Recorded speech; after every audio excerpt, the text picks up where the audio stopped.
The broadcast is now starting. All attendees are in listen-only mode.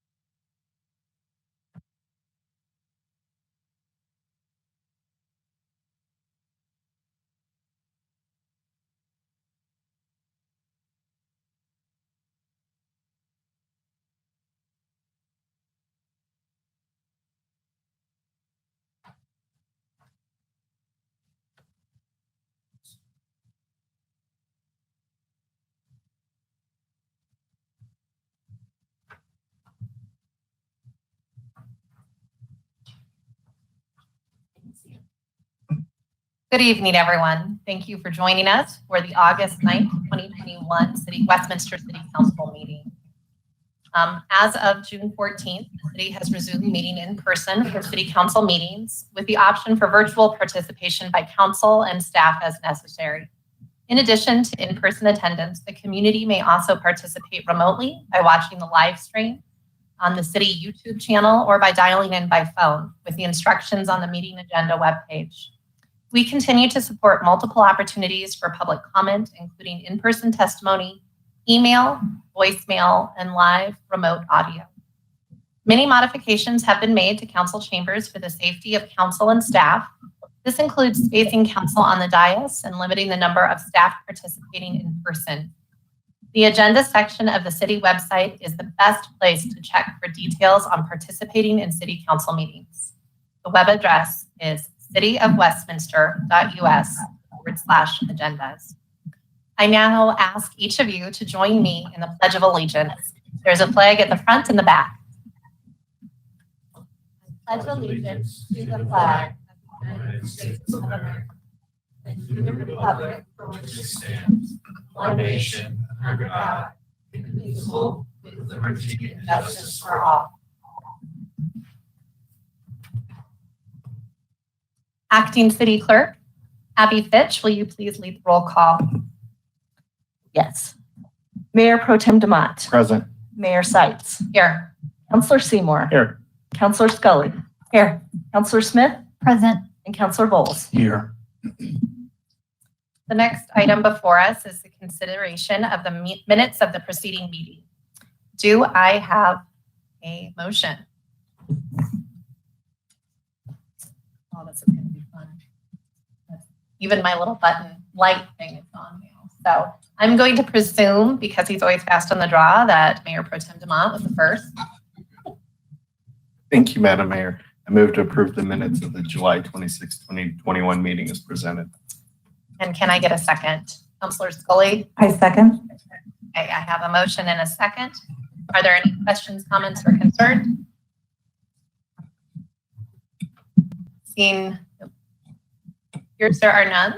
I will ask, this is just a voice vote. All those in favor of approving the meeting minutes, please say aye. Aye. All opposed? All right, the motion passes. The next item before us are presentations. Is everyone here? Wonderful. Councilor Bowles is having a hay fever, so instead he has asked me to make the proclamation tonight. Will former Mayor George Havorka and his family please come forward to receive the proclamation?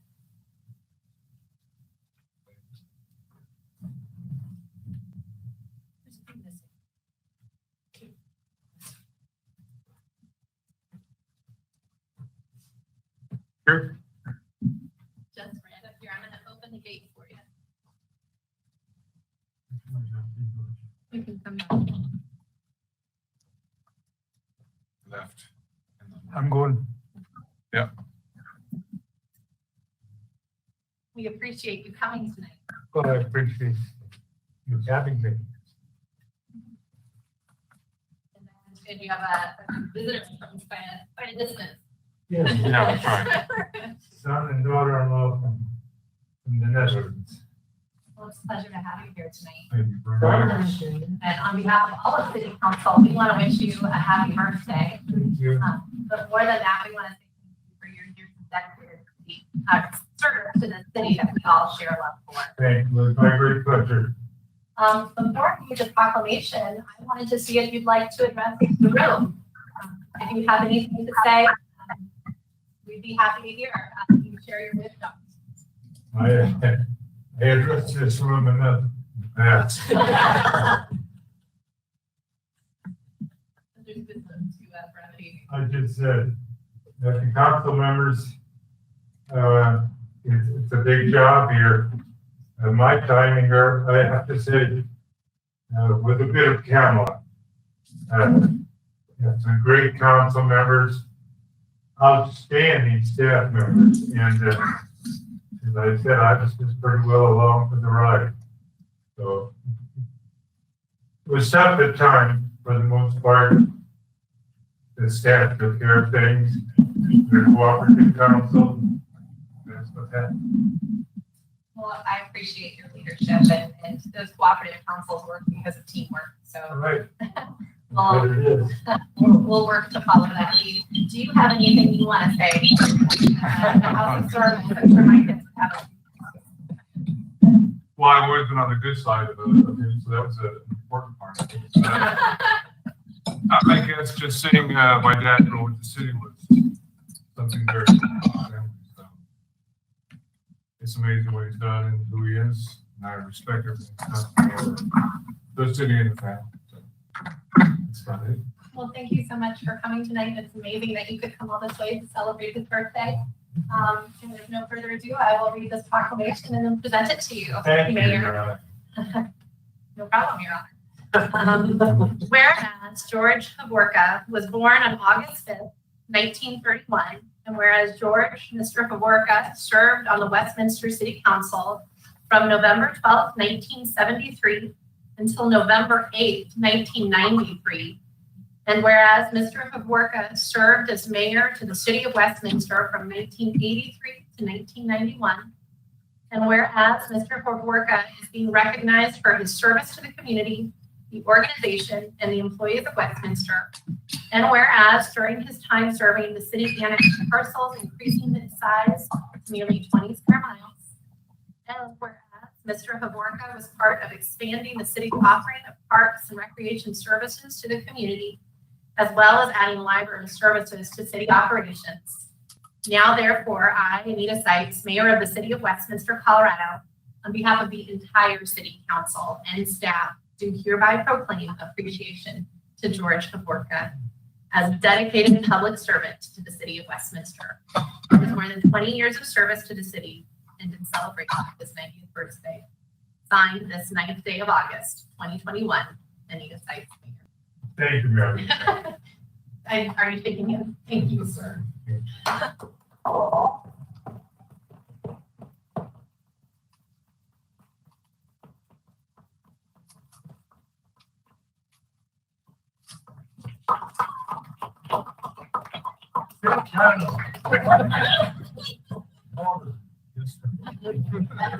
we have anyone with a cell phone that could snap a picture and send it to us? Any member of staff?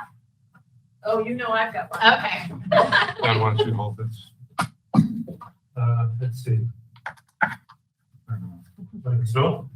And I propose two, one where I'm in it and one where it's your family. Sure. Get in there.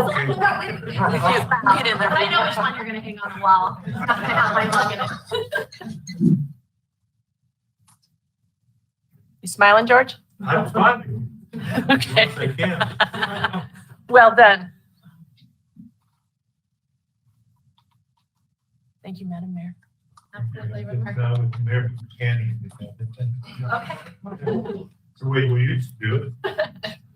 Here, thank you.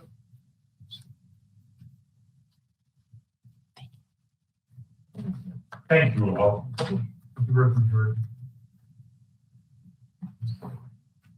I can't stay for the meeting. Just want to tell you that if I could, to the council, yours is a great responsibility I guess the things that I learned from the city manager, kind of what I was supposed to do. One thing that I started to do and then I quit doing was micromanaging, because that indeed was why we hired staff. And it made my life a whole lot easier. Hired a good city manager, he hired a good staff, you could just sail along with them. And as I said, the only trouble we got into really was when we decided just how deep council was to get into the management. And just remembering everything to our legislative body, and that's important enough, and that's a busy job to do. Thank you. Thank you.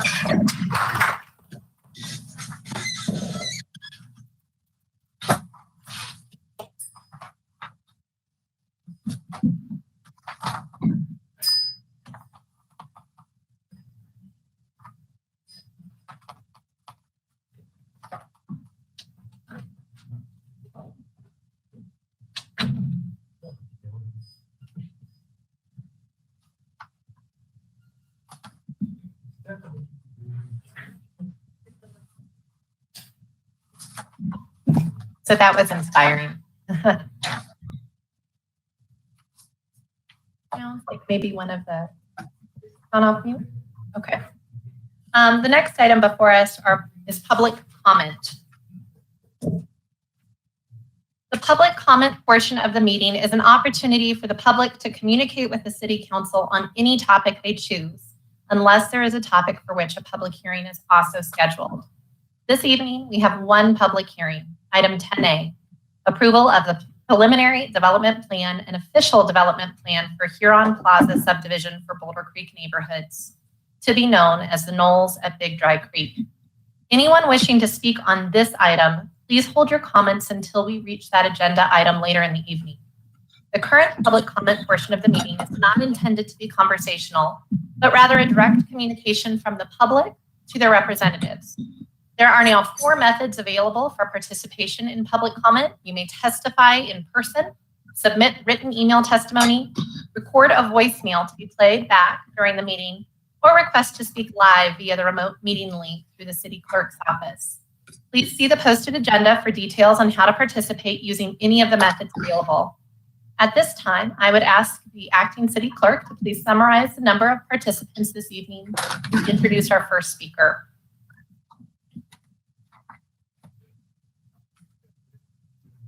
Madam Mayor, at this point, we have no one signed up to speak for public comment. All right. Recognizing no one has signed up to speak for public comments, I wanted to see if anyone in the audience tonight would like to speak. It's not too late. If you have something you'd like to say, something you like that we're doing, something you'd like to see changed, please come free and feel free to come forward.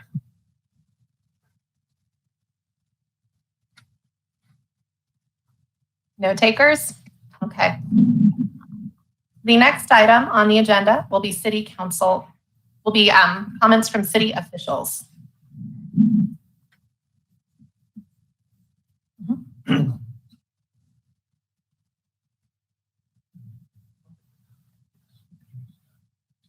Mayor Seitz, members of council, thank you for the opportunity to mention a couple of items this evening. I do have, I believe, 2 items I'd like to talk about tonight. First of all, we have a special council meeting tomorrow evening. It's at 6 p.m. It's a study session. We're going to be talking about the American Rescue Plan Act, which is the ARPA Act, which is some federal stimulus dollars that will be coming to our city. There's a recommendation from the city staff as to how you might consider distributing those funds. It's available on our website, that staff report. Second item, we'll be talking about 2022 water rates in the Water 25 program, and I'll have a recommendation and open a discussion for all of you to provide some feedback to the staff in that regard. Over the weekend, Councilor Scully, representing the city at the Rocky Mountain Metropolitan Airport group, approached all of us about talking about that particular endeavor, and I suggested that we work towards a study session roundtable of maybe sometime after the 1st of September. I've learned today from, excuse me, the air quality is affecting a lot of us, right? I'd like to just mention to you that I think that probably August 30th with the study session roundtable we have might be a good opportunity to do that. We haven't confirmed the folks that we'd like to have attend that with us. If you have ideas, council members, I mentioned a couple of ideas yesterday in an email to all of you. We'll work towards that. I just want to say to the public at this time, because I think people are very anxious about this, that and actually provide some background for all of you that may be listening to this meeting and concerned about this issue of the future of the Rocky Mountain Metropolitan Airport. As required by the Airport Advisory Board from the Rocky Mountain Airport, Stephanie Trawler has filled the seat as a representative from a neighboring jurisdiction. The Airport Advisory Board has no governing role, but this body advises the Rocky Mountain staff. We'll be recommending that position be filled by another city staff person, Jacob Paza. He will be representing on behalf of staff. And we continue to have representation on that group by Councilor Scully. I just want to mention that the current AAB members have been tasked to help identify and shape the airport's mission, vision, and goals. It's important to note that there has been a conscious effort to include concerns and input regarding the noise and impacts to the environment from residents into these statement goals. For those that are maybe new to this, the concern is the folks that live in the area of Rocky Mountain Metropolitan Airport is the impact that maybe increased usage, different types of usage of that airport would have on their quality of life in the area, and they're concerned about that. There's a mission statement and a vision statement available online that speaks to what the endeavor of that Airport Advisory Board is, and there are some goals that are listed as well. I believe that the idea by Councilor Scully, supported by other members of council, is to bring some of the folks that are leadership from the Jefferson County Board of Commissioners together with you and some staff members that are supporting this effort to explain. That should be really well understood by everybody listening to this, that this is not an endeavor of the City of Westminster. This is the Jefferson County Board of Commissioners owned and operated airport, and they're actually under the oversight federally of the Federal Aviation Administration. Lots of political entities just happen to be near the airport, and we have folks who live in our community who are neighbors to the airport, and of course you all represent them, and this is of concern to them. So I think it's a good idea for you to hear from those folks along the way. If you have ideas as to information you'd like provided by the folks, we work with the staff there at Jefferson County, and of course they're elected officials as you do, and they've been very responsive to us and providing information. We'll plan to try to have them August 30th if possible, and just provide any questions ahead of time that you'd like to provide. That's about all I have this evening. George has left already. It was a real honor to be here this evening. Thank you for doing the proclamation for him. If you've had the pleasure of sitting in the corner of a living room with a drink in your hand, George, and having him talk about his role as mayor and how he approaches that responsibility, it's really enlightening as to why the city is as great as it is today. You have that kind of appreciate him very much. Again, thank you. Look forward to it.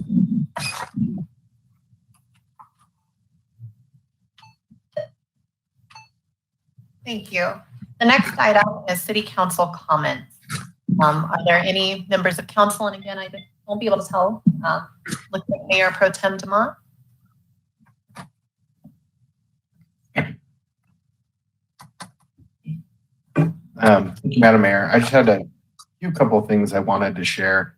For those of you who weren't able to join us on Friday, I was able to join some staff members, elected officials. Councilor Scully was with me, Lance Johnson from Parks and Rec, as well as our former Parks and Rec couple ago, Bill Walzenak, as well as former Mayor Herb Atchison, as we thank Ball Aerospace for their contributions in the tribute garden. If you haven't been able to stop by and see the new statue for the Air Force, I recommend you do. It's a beautiful statue. So I was pleased to be able to join the team and honor the people who made that happen. We were joking about they're going to have to make room, kind of joking, kind of not, for the Space Force. So I'm not sure where they're going to put that. Maybe something floating overhead, I think was Councilor Scully's idea. But it was a great great ceremony. Thank you again to the people at Ball Aerospace. A special thank you, as I said, to a couple of people on Friday, to Mayor Atchison. I know he had a lot of passion behind seeing those sculptures put in place. So I think he deserves a lot of credit for that. Only other thing I wanted to share was this Wednesday is the Inclusivity Board meeting. So around 6 o'clock, you can find the details on the cityofwestminster.us site and go under boards and commissions. Hopefully you'll take the time to join that group and hear what they're doing in the community. Thank you. Thank you, Mayor Pro Tem. Councilor Scully. Thank you, Madam Mayor, and thank you, Mayor Pro Tem Demont. I will piggyback on your comments about the Air Force statue unveiling. It was a true honor to be included and to be present and to be able to share with Ball Aerospace, and such a great tribute to our Air Force personnel. One of the things that I really love about the tribute garden is the diversity of the people that are represented in the statues. There's women, there are people of color, there are people from different ethnicities. And I think that just really speaks to our city and the type of people that we are that reside in this community. So I really appreciate that. I want to thank the staff because I think that's a lot of careful consideration. I also wanted to acknowledge that last Tuesday was National Night Out. What a great experience. I always love National Night Out. It's a great opportunity to get out, shake the hands of our residents and visit their different communities. And all of the different events that I attended seemed very well attended. Lots of food, lots of games, lots of people enjoying each other's company. Some great questions, some great comments from residents. So I had the great opportunity to visit quite a few, spent about 5 hours driving around Westminster and hopping in where I could. Just really great fun. So thank you, Westminster residents, for inviting us and helping us to feel welcome. And also I wanted to talk to Mayor George Hovorka's honor. Gosh, I hope I live to be as long as he does, and to see this great community and how it progresses through different councils, because it must be really great to be able to look back and see your work and say, oh, I had a part in that, or I had a say in that. I'm looking forward to that. I hope I get to do that. And happy birthday, sir. And then finally, yes, I had the great privilege of attending the Rocky Mountain Metropolitan Community Roundtable. There's an N in there. Noise Roundtable. This morning, very lively meeting, lots to be talked about. We are moving closer and closer to putting our name behind things and saying, okay, this is what we endorse, this is what we support, this is what we think should happen. Keeping in mind that the people that are on this roundtable actually have no governance. All we can do is make suggestions. But the real power, the agency, as Mayor Seitz often refers to it, belongs to the advisory board, the JEFCO commissioners, and the airport and FAA. But this particular board is really just a listening board. And we can make suggestions, we can move ideas forward. So that is our role. And I just wanted to make sure that was very clear. Today, Louisville and Superior asked for an endorsement of their study that they did for their communities about the airport. The roundtable had a long discussion about it. And in the end, we did not actually endorse that study today. And the feeling was that that study represents those two communities, but it does not necessarily represent the Westminster community or the Arvada community, and that it would be negligent to simply take that study and those findings and apply them to our communities. So instead, we're going to have a discussion of those studies in September and look more into what the findings were and how they represent all of our communities. We also talked about the strategic business plan for JEFCO County. And there was an ask by the Superior and Louisville and Boulder governments to postpone or to delay the approval of the strategic business plan. The Jefferson County county manager talked to us, actually it was the acting county manager, talked to us about how it's not really an approval, it's a guidance that they basically direct. They use this as a direction for their community, but it's not in stone. It is capable of being changed. And so we voted to rather than endorse that or to ask Jeffco to not continue forward with their business, to hold that and allow them to go ahead and move forward with their business. And when I say allow, that would be the wrong word, because it really isn't our place to step in on another government and say, you can or can't do something. I think as Westminster City Councilors, we understand that we would not want another community to step in on us and tell us that we can or cannot move forward with a plan. So understanding that the plan can be changed if needed and input can be given, but we did not step in on Jeffco and say, don't move forward. So I do believe that tomorrow night they will be reviewing that strategic business plan. They will give their direction to their county employees, and their county employees will progress forward. But again, we can always back it up. We can always say, well, wait a minute, stop the direction, we need to change. So that was an important part of that meeting today too. Then I have pushed for a study session, and everybody seemed to be in support, to have the airport manager, Paul Anslow, and the county manager, Don Davis, or his deputy manager, come and speak to our council. And I do believe that Commissioner Tracy Kraft-Tharp, who also sits on the roundtable, would also like to be included to present to us some understanding around the airport. Understanding that the airport is not actually part of our city, but it does impact our city. It is actually part of Jefferson County, and it is their entity. But I think we need to have more understanding of how that affects our community. So that is why I've asked for that entity to come and speak to us. Additionally, we hear regularly from residents in our community who have concerns about the noise. I live in that flight plan, I understand, and it can be annoying at times. I don't know that I experience it as much as other people in the community, but I appreciate their feelings, and I want to make sure their feelings are heard and that we investigate just how impactful is this airport and the noise of this impact on our community. Today we always have public comment. It's usually 30 minutes. Today we had 15 people, which went beyond the ability to have a 30-minute public comment. So we extended it. And so it went to 49 minutes. Each person is allowed 3 minutes. There were 15 callers, and there were 8 people who were in favor of continuing the work of the airport, and there were 7 who were against the work of the airport. 5 of the people in favor were from Westy, and 3 against were from Westy. So I think those numbers are important to make sure that we understand there is a balance in the community of feeling whether or not this airport is impacting us negatively or positively. I do appreciate every single person who called in, because I think your voice needs to be heard, and I don't want to discount anyone's feelings or understanding of how the airport operates and its value or impact on our residents. So that was a long report, but I think it was necessary. So I appreciate you allowing me to have the time, and that's all I have to say tonight. Thank you. Thank you, Councilor Scully. Councilor Smith. Thank you.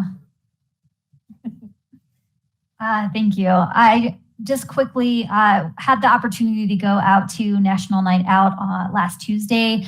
There's so many people out in the community, and it was good to see a lot of our community members out and about. I just wanted to thank our community in hosting so many events around the city. It was good to see, and also wanted to thank our police department, our police officers, for being present at each of those events. So thank you for the opportunity to share that. Any of my other colleagues? Seeing no other comments, I'm going to give mine. Last week I was out of town, and I do want to say thank you to my colleagues for representing the community well in my absence, particularly Mayor Pro Tem Dave DeMont. Appreciate you standing in as the spokesperson for the city while I was out. And while I did not get to go to some of the fun events such as Fall Aerospace unveiling or community night out, I did have quite a few calls. Unfortunately, I'm not great at planning trips. So I will go through them incredibly briefly. But on Monday, Governor Polis's team had a COVID team briefing. And one of the things they were talking over was vaccinations. And actually, they had an incredibly positive response to the new program, state-level program, where they are giving $100 vouchers to Walmart for anyone who has not received the vaccine. So for your first vaccine, and it can be multiple people per family. And they had a tremendous response from that. So hopefully that will continue to encourage folks who maybe aren't against vaccines, have been hesitant, or just haven't been able to make the time to go out and get them. I'll explain why I think that's relevant here later in my report. Later that in the week, the Metro Mayor's Caucus had their first full caucus meeting of the week, and they had initially planned on doing that in person, but due to new COVID numbers, it was done digitally. The presenters, we had Peter Lafari and Evelyn Lim. They are Stevenson scholars, and Peter we all know from Maker Housing. They gave a presentation on housing development plan from conflict to compassion, kind of bringing up ideas that might lower the cost of housing in the Front Range, describing what the problem is, the scale of the problem, what can we do. Some of the things they suggested were pretty revolutionary, having building codes that are statewide instead of local control. So somewhere CML was probably crying, but it was an interesting conversation, some new ideas brought up. Then there was a report from Dr. Jamie Wright of the Metro Denver Housing Initiative, or Homeless Initiative, giving a really positive update on Built for Zero. As my colleagues remember, Built for Zero is a program that addresses veteran homelessness. It's been used by other communities throughout the United States, and it's a data-driven and effective approach to dealing with this particular population of homeless. We now have an HMIS system, so a database that identifies veteran homeless in the metro area. We've already been able to make strides. We've seen the population get out of experiencing homelessness and into homes through putting them in the system, connects them to services that are available, and has a more coordinated approach. And so we're already seeing successful response to that, and Westminster's navigators are part of this program, so that's great. And I know my colleagues all encouraged me to sign onto that, but you can each all add your name if you would like to sign on to that pledge. The next we did have a conversation from the Colorado Realtors Association on the condo market's response to 2017 reform. And while we did see a jump in condo market builds in the metro area after reform, it hasn't been able to keep up. So we haven't quite fixed the full problem. But it was an interesting conversation, and I think most of us recognize that home ownership, oftentimes starting with condos, is a pathway to wealth generation and stable middle class. So it was an interesting conversation. Then learning about some new dollars that are available in the state to deal with housing and homelessness, and how is the best and highest and most efficient use of those dollars. There was a conversation about that. Afterwards, there was an opportunity for other mayors to bring up issues that they're concerned about. And one of the mayors brought up that they would like to see, as there are new COVID public health orders being issued, that there's a more regional instead of patchwork approach. And there seemed to be a lot of interest from the mayors on that approach, rather than having kind of a very confusing network for our residents and businesses. Next, on Wednesday night, I did have Dr. Cog, the Denver Regional Councils of Governments, and it was a board working session. We talked about the greenhouse gas transportation planning and rulemaking process that's currently going on through the state. Very important. This is taking the goals from 1261 and creating an implementation plan. So that was an interesting conversation. And there was also a discussion on the progress of regional complete streets.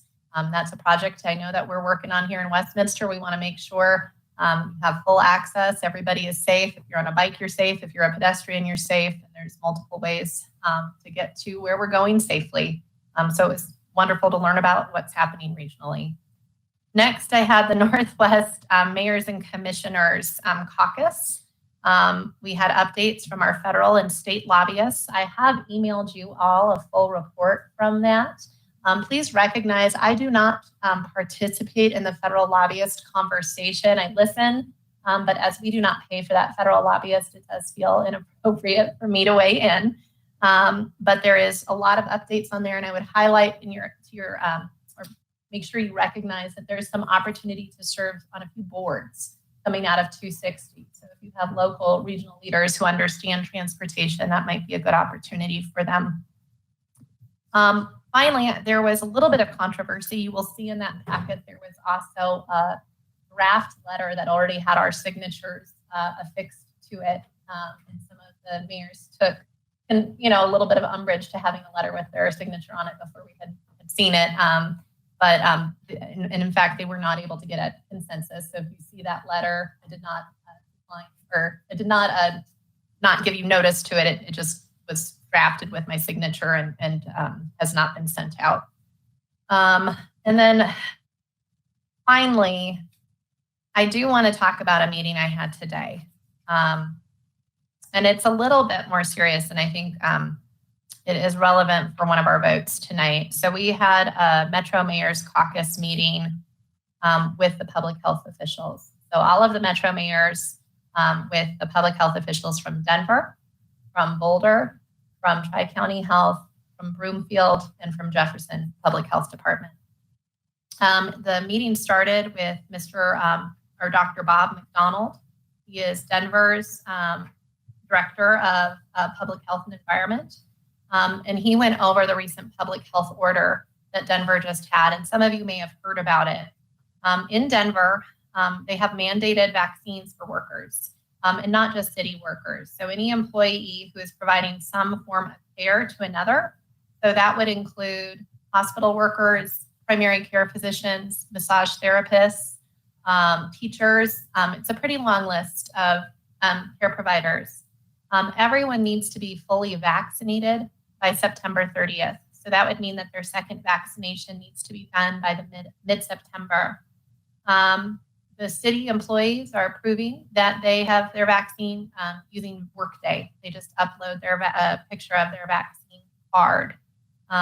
One of the things he wanted us to understand is there are more cases of COVID in Denver right now than there were this time last year. So Delta is on the uptick. That should not be the case when 70% of the state is vaccinated. And so it just goes to show how contagious that Delta is. While there is some breakthrough infection, this is still predominantly occurring in folks that are unvaccinated, which is why there is this push rather than limiting capacity for businesses or closing things down. They prefer to see a mandate in Denver.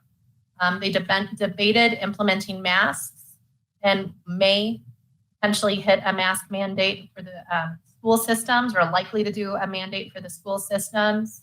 For the broader public in Denver, they have said mask wearing is strongly recommended but not mandated. The rest of the public health directors, didn't feel like Denver was out of line.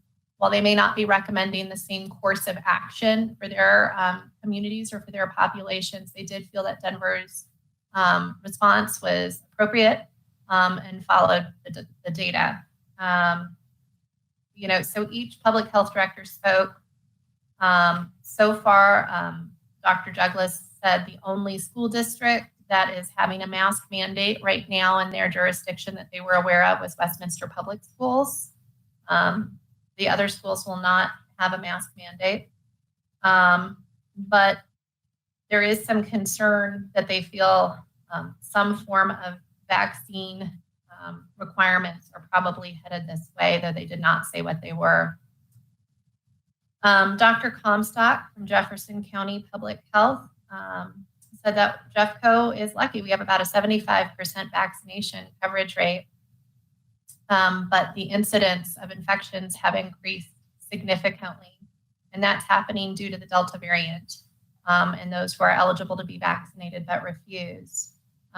So she argued that if someone's providing a critical service, they need to show proof of that vaccination. Or the way she said it was that we should prove that we are not providing or creating an undue risk to the community that we're serving.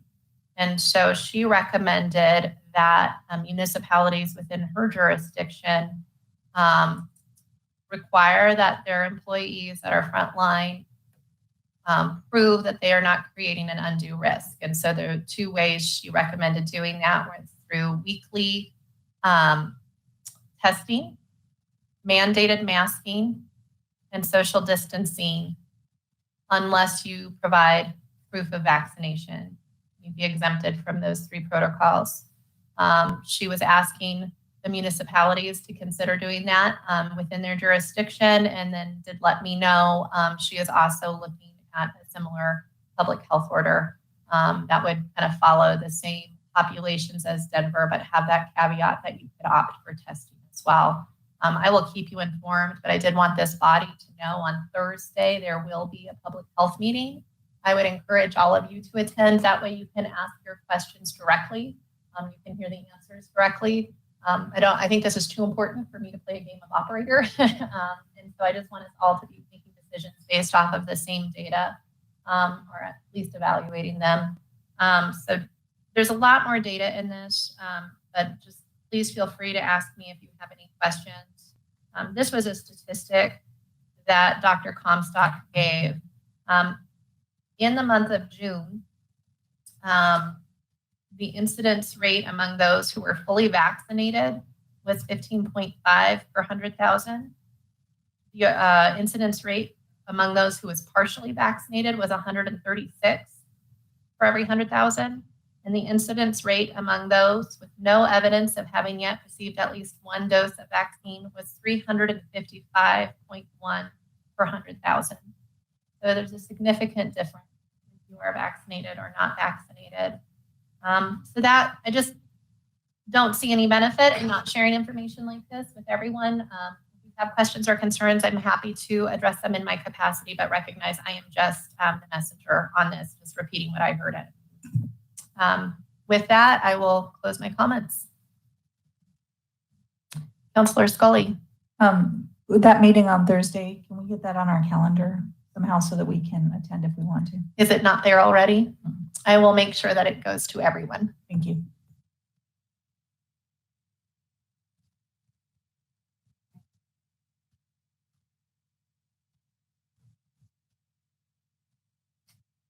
The next item on our agenda is the consent agenda. The consent agenda is a group of routine matters to be acted on with a single motion and vote. Council, at this time, does any member wish to remove an item for separate discussion? All right, seeing none, I believe I have a motion. I will take a motion to consider the consent agenda. I believe Councilor Scully. Ma'am, actually, Mayor Pro Tem DeMont had it first. Mayor Pro Tem. Thank you, Madam Mayor. I move to adopt the consent agenda items 8A through 8D. Councilor Scully. I second.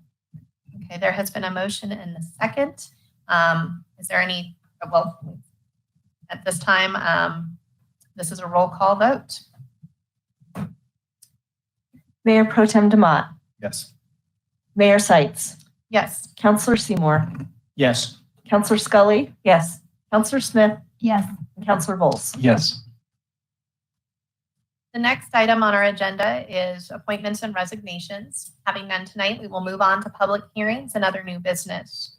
The first item is a public hearing on the approval of the preliminary development plan and official development plan for Huron Plaza subdivision for Boulder Creek neighborhoods to be known as the Knolls at Big Dry Creek. It is now 7:43. At this time, we will open the public hearing, which will begin with a staff presentation. Mr. Tripp, will you please introduce the staff presentation on this team? Yes. I'd be happy to. I'd like to introduce to you the lead staff member, Dave German, who's in the ICP. He's a senior planner with the Community Development Department. Dave, go ahead with the presentation. Thank you, Madam Mayor.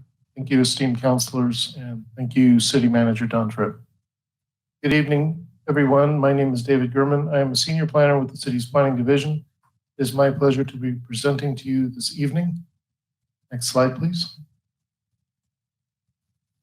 Boulder Creek Neighborhoods, the developer of a 34.96 acre parcel located at the northwest corner of West 128th Avenue and Huron Street, has made application to the city to approve a preliminary development plan, or PDP, and an official development plan, or ODP, for this property.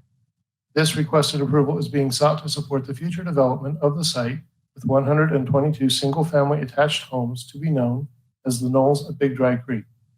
Tonight, the applicant is seeking your approval of their PDP and ODP documents and of their project generally. As a part of bringing this project before you, a staff agenda memo has been created, and tonight's public hearing has been properly noticed. The agenda memo, its associated attachments, tonight's PowerPoint presentation, and the public notices mailed, posted, and published in the Westminster window are hereby entered into the public record at this time. Next slide, please. Here is a map of the area under consideration. You can see that this property is adjacent to two other residential subdivisions of similar density and is supported by an existing street network. The Big Dry Creek open space abuts the site to the north and the west. You may notice that the open space boundaries and the project boundaries appear to overlap in various locations along the northern and western boundaries of the site. This is due to unclarity as to where the boundaries lie in these locations.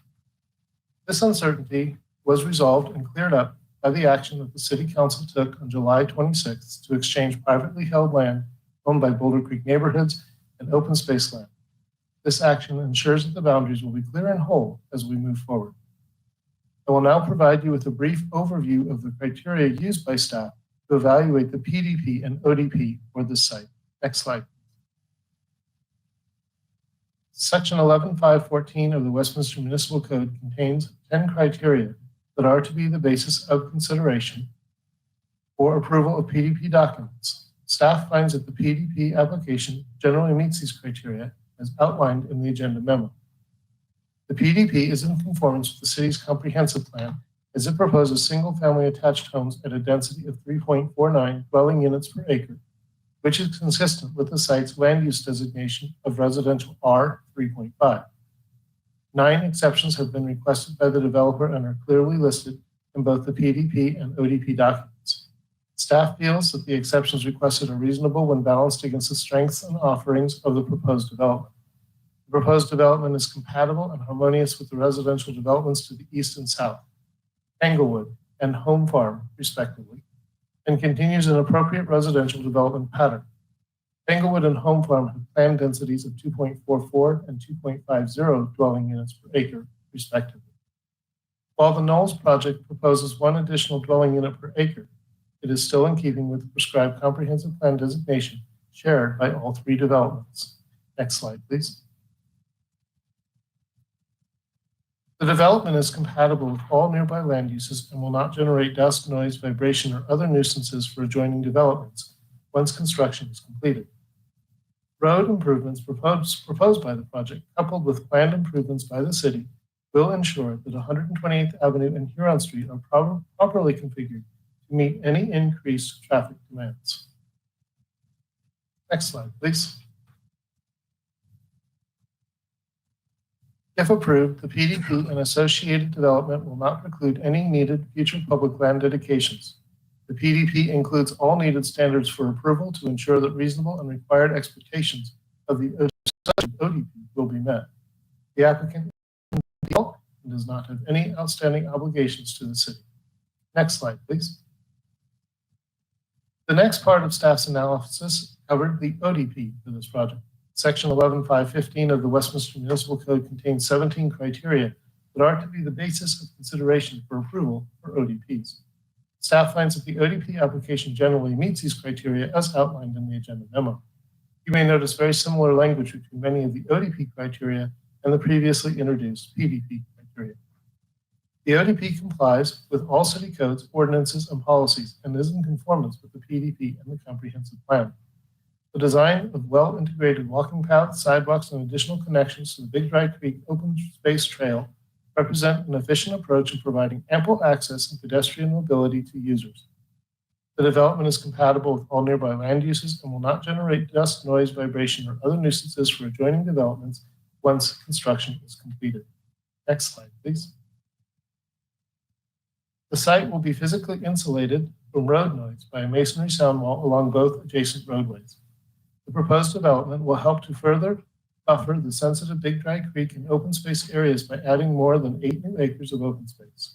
The plan represents a continuation of a well-established land use pattern that is seen in this area of Westminster, and the relatively low density that is proposed will allow for a harmonious coexistence with the surrounding area. Residents will have well-connected access to the adjacent open space.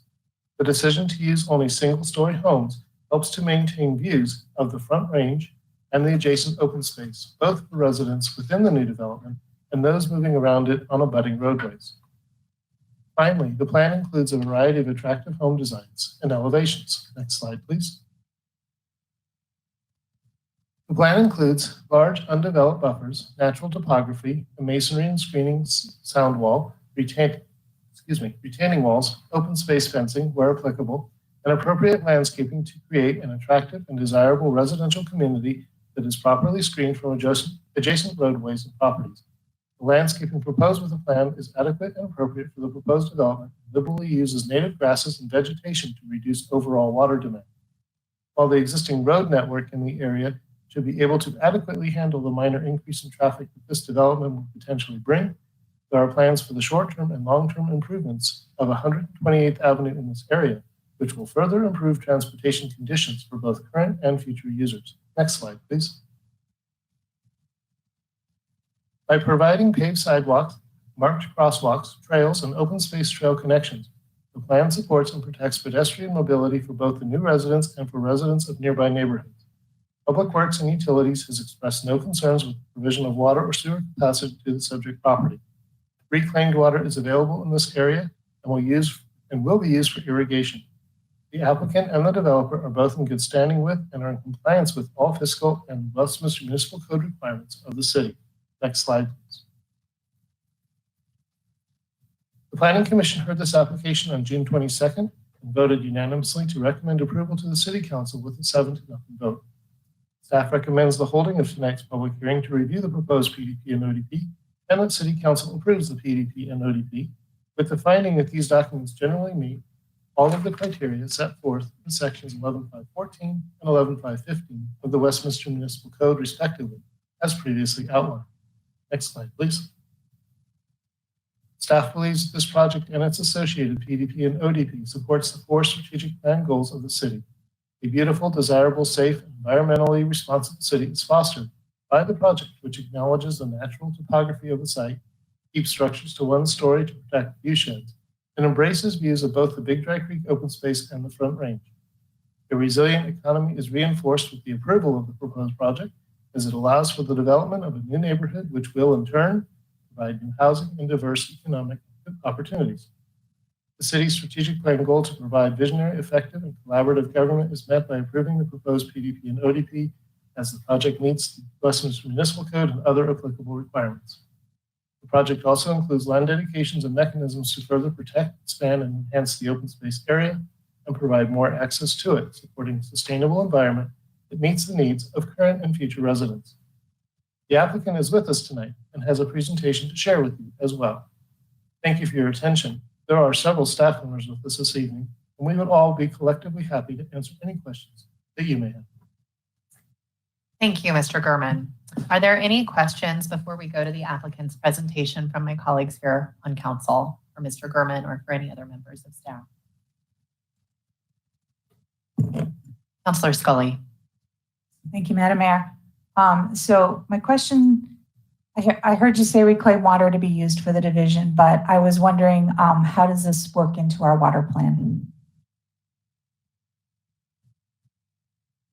Thank you, Councilor Scully. The development is a part of the, or has been projected as part of the comprehensive plan. It is meeting the density as laid out there. So the water and sewer usage that is expected from the development is already accounted for.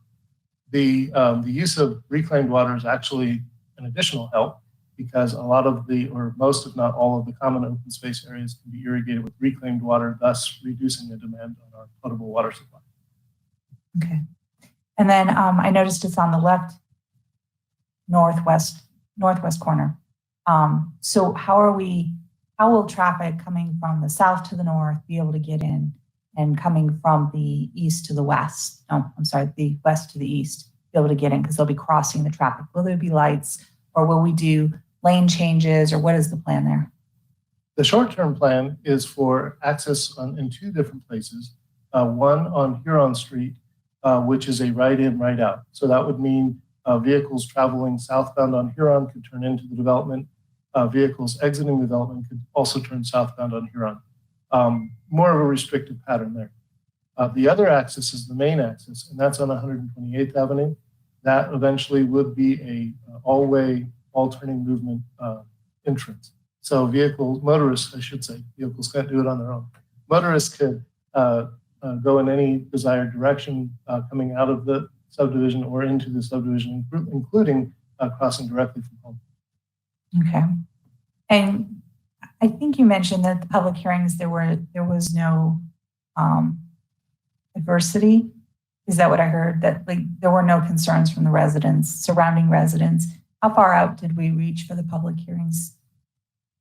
We did send out notice to within the 500 feet of the project boundaries, which is our newest standard. There were some concerns from residents. They did send in their comments, some of them. I believe it's attachment 7 in your pamphlet, or excuse me, in your packets, which outlines all of the comments received. For many of those that did reach out to us that actually had specific questions as opposed to comments, we as staff did attempt to answer all of their questions beforehand, and I do feel that assuaged many concerns. Okay. Just for the public's knowledge, can you sum up what those concerns might have been? Yes, ma'am. The concerns were primarily focused in 3 areas. The first would have been the loss of open space. And we were careful to point out that the proposal does not actually lose open space. It actually gains a considerable amount of open space for us. And by us, I mean the city. We are not converting large tracts of existing open space into developable territory, but rather adding more, if you will, of a buffer around the area to be developed and the sensitive areas beyond the actual open space. So that was the first major concern. The second major concern had to do with water and sewer provision. And of course, as I mentioned, we were able to show that our comprehensive plan has also already contemplated the development of this site at a R 3.5 density. This site is compliant with that. So therefore, it is already being accounted for. And then the third major area of concern was traffic movement. For example, folks in Home Farm and or even Tanglewood were concerned, boy, am I going to have to wait longer to get out of my own neighborhood, or turn this way, turn that way, et cetera. And we were able to demonstrate that only for very short periods at the peak traffic hours would that be even noticeable. And even then, it's not going to be a dramatic increase from what they're currently experiencing. The good news on that front is that there are also long-term plans for the approval of both 128th Avenue and, as necessary, Huron Street to a lesser degree, to make sure that everything moves correctly as this area develops.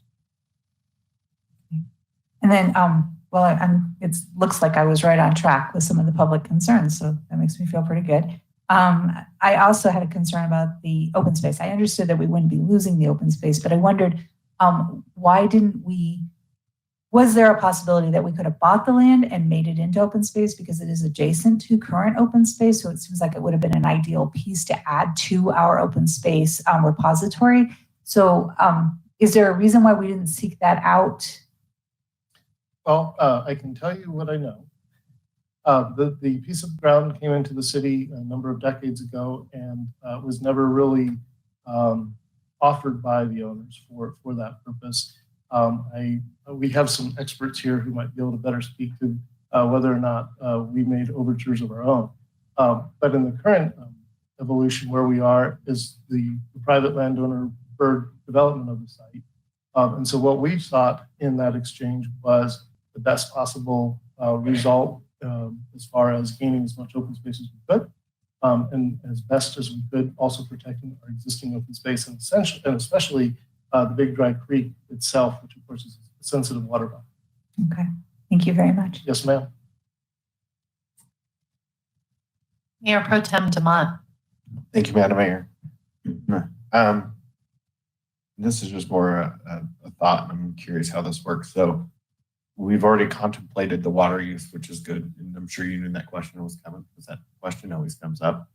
I'm just curious, though, with the ability to use the reclaimed water, and this is just more something I've never thought of, is you can do up to a certain density. So as that builds out, do we as a city then kind of recalculate and figure out, okay, the comp plan accounted for X amount of water, we're going to regain X amount of water because of the use of reclaimed or how they build it out, or if they do xeriscaping, so that we can judge that back into the plan? And it's not specific to this, but it just is relevant because I'm just curious how operationally we look at that after it builds out, now that we kind of have an idea what it's going to be. Yes, sir, that is absolutely true. What we have are, if you will, I call them living models. So as developments come online and we're actually able to measure what is actually taking place there versus what we projected to take place there, we can address our models. And we do that through a number of mechanisms, one being the comprehensive plan and another being the actual, if you will, practical application of daily operations that Director Kirschbaum and Public Works and Utilities deals with directly. So, for example, they'll be able to understand what's happening on a site and be able to adjust the models accordingly, so that we're always, I think, very much on top of where our water is coming from.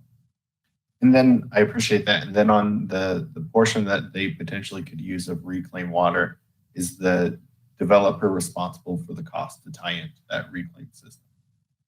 Yes, the developer would be responsible for all of his or her connections, and also for it's not like free water, even though it's reclaimed. So there's also the cost of purchasing it for the use within the subdivision after development. So it's a lower cost, but it is still a cost, so that the city does not bear that on its own.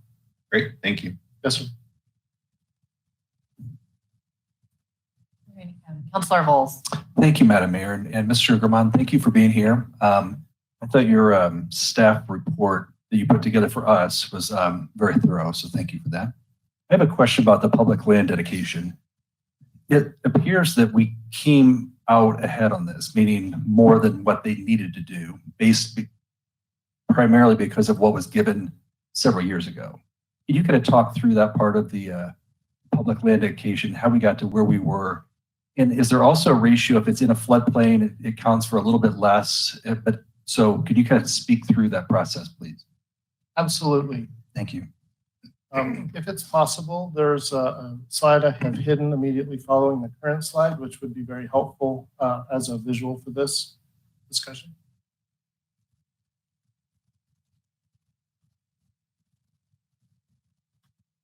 So just to present what's gone on. Do you want to move that slide ahead? Is that what you're asking for? Yes, please. Please If move it's possible, forward one slide. but it's also a hidden slide. So there you go. Perfect. Yeah, great. So this diagram here explains the trade of land that was done a couple of weeks ago and approved by the council a couple of weeks ago. And what you're seeing here, if you look at the absolute outer boundaries, you're looking at the entire site as it once existed. And it was originally laid out as what we call Huron Plaza. So that's the name of the subdivision. The chunk that is at the very top, that's above sort of that orangey beige area, that was given in 2004. And so what the current developer had to work with is a credit that you receive from that, as well as everything that is south of that larger chunk.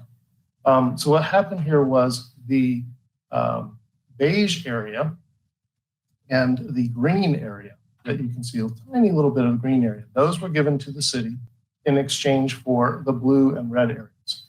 This made two things possible. One, as you might notice on the far left and bottom of the diagram, that red area is where their entrance is. So that made the entrance possible, which was also very important for our engineering folks because they really wanted that entrance to line up with the home farm entrance for safety reasons, visibility reasons, et cetera.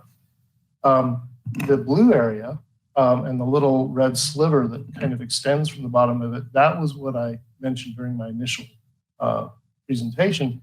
That is an area that was never quite clear who owned what. And so this came out of an agreement. We decided, hey, listen, we'll give you that. You give us a like amount. So if you look at the table at the bottom, essentially what it comes out to be is just doing the math. It's about 0.81 acres went from the city to the developer, and about 2.18 acres came from the developer to the city. So you can just you can see we obviously had a gain. The other interesting thing about this is that the majority of the land given for that bottom left piece is also going to be rededicated back to the city as public right-of-way. So sort of we gain again. And if we could please go to the very next slide. This shows you everything in finality. So the pink area is what we got back in 2004. The beige area and the red area are still involved, but now we also see that the blue and green areas get involved. The green area is land outside of the floodplain, and the blue area is land inside of the floodplain. And to answer that part of your question, yes, it's about a 1/6 credit. So if it's inside the floodplain, which is generally less developable, less usable, we only give a 1/6 credit for that. Area that is outside of the floodplain, we give full credit for. So that's why we had to break that down. And you can see in the table at the very bottom that they were required to provide, I'm squinting here because this is tiny, 3.86 acres, I believe, of public land identification, if I'm reading that correctly. And we gained 5.38 or 36 acres. So yes, we did. We gained more than was required. And that was one of the benefits of this project. Great. Thank you for that answer. Thank you. Yes, sir. Are there any other questions from my colleague? Councilor Seymour. Thank you, Madam Mayor. One question, this came up from residents, especially in the home farm area, whether there was going to be a signal at that cross section there at Home Farm Lane and then 128th into the new development. Yes, sir. Thank you. I would like to ask Mr. Klein to come forward. He is our expert on this topic, but essentially the short answer is eventually. But I'll let him fill in the gaps for you. Thank you. Good evening, Council. Keith Klein, Transportation Engineer. So the question regarding a traffic signal, we follow the Manual on Uniform Traffic Control Devices, which sets warrants for intersections to be met before you can signalize those. Based on the existing traffic movements out of Home Farm and the proposed traffic movements from the Knolls, it does not meet the warrants to construct a signal yet. But we do know that this is important for that, and the developer sees that as well. So upon initial development, we're going to have the rectangular rapid flashing beacons for pedestrians to cross 128th. But we're also going to work in preparing for a future signal. So the developer will be providing us with a design that the city can go to a bid for when the warrants are met. And we also are evaluating adding the conduits during the initial construction so that it's even less burden on the city for that. Thank you, Mr. Klein. Thank you. Councilor Smith. Thank you. Mr. Klein, I don't know if you should sit down yet. So this goes in part to the signalized question for the entrance off of 128th. My question is, why is if we know it's warranted at some point, why isn't the contractor paying for it? Why is the city taking on that cost burden? So with our development, we require them to contribute to, so this development really only has a half of the signal. We didn't collect any money from home farms for a future signal. And so to be equitable, it's not, even in the 2040 right now, it doesn't appear that it's going to meet the warrant. But what we don't know is there's some proposed changes to the MUTCD that may make some of the warrants be from shall to shoulds. And so we want to be ready for that. And that is why I'm asking for the design. So that is money that the city would be paying for to obtain that.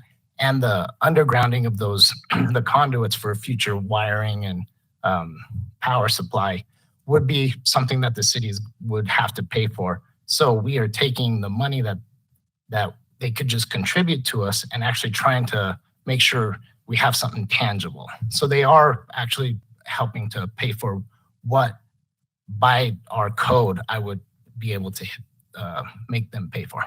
Okay. And there was also a concern as far as widening 128th.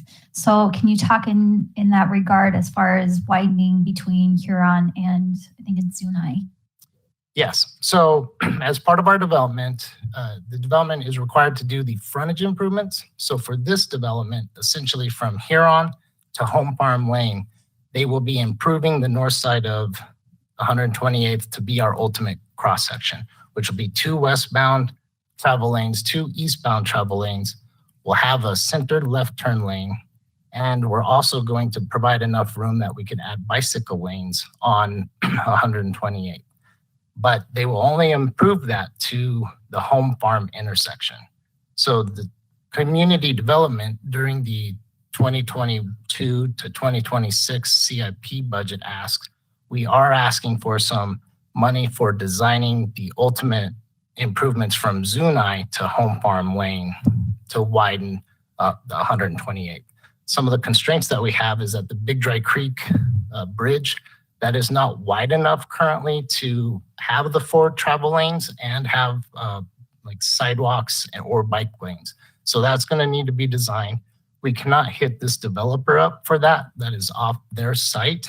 And so we are looking, we will be, with this development, we'll be getting halfway there. But from Home Farm Lane to Zuni, that will be a city CIP project in the future.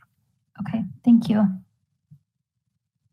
My one last question. Yeah. I don't know who to ask, but for that chunk on 128th where you mentioned that the city, it's a benefit for the city to get back in right of way. Can you walk me through why that's a benefit for the city to have that in right of way? Because to me, that means that becomes part of our maintenance.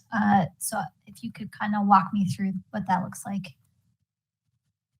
Yes, ma'am, and you're absolutely correct. It would be ours to maintain. What I was referring to is more of the benefit of control.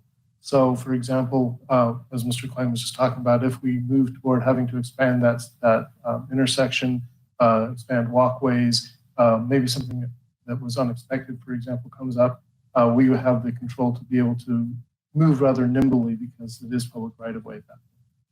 Okay. And would these streets within this development, would that be privately owned or would it be city-owned streets? They would be city-owned streets built to city design standards. Okay. So when it comes to snow removal, that would mean that we would have to take care of this property. I believe so. That would follow our usual hierarchy. For example, we only do the snow routes first and then smaller and smaller sizes of street. Heath, would you have anything else that I missed there? No? Okay, that is correct. Okay. All right. Thank you. Any of my colleagues have additional questions? Seeing none, I know that the applicant is here. Can a representative of the applicant please come forward to give their presentation? And next slide, please.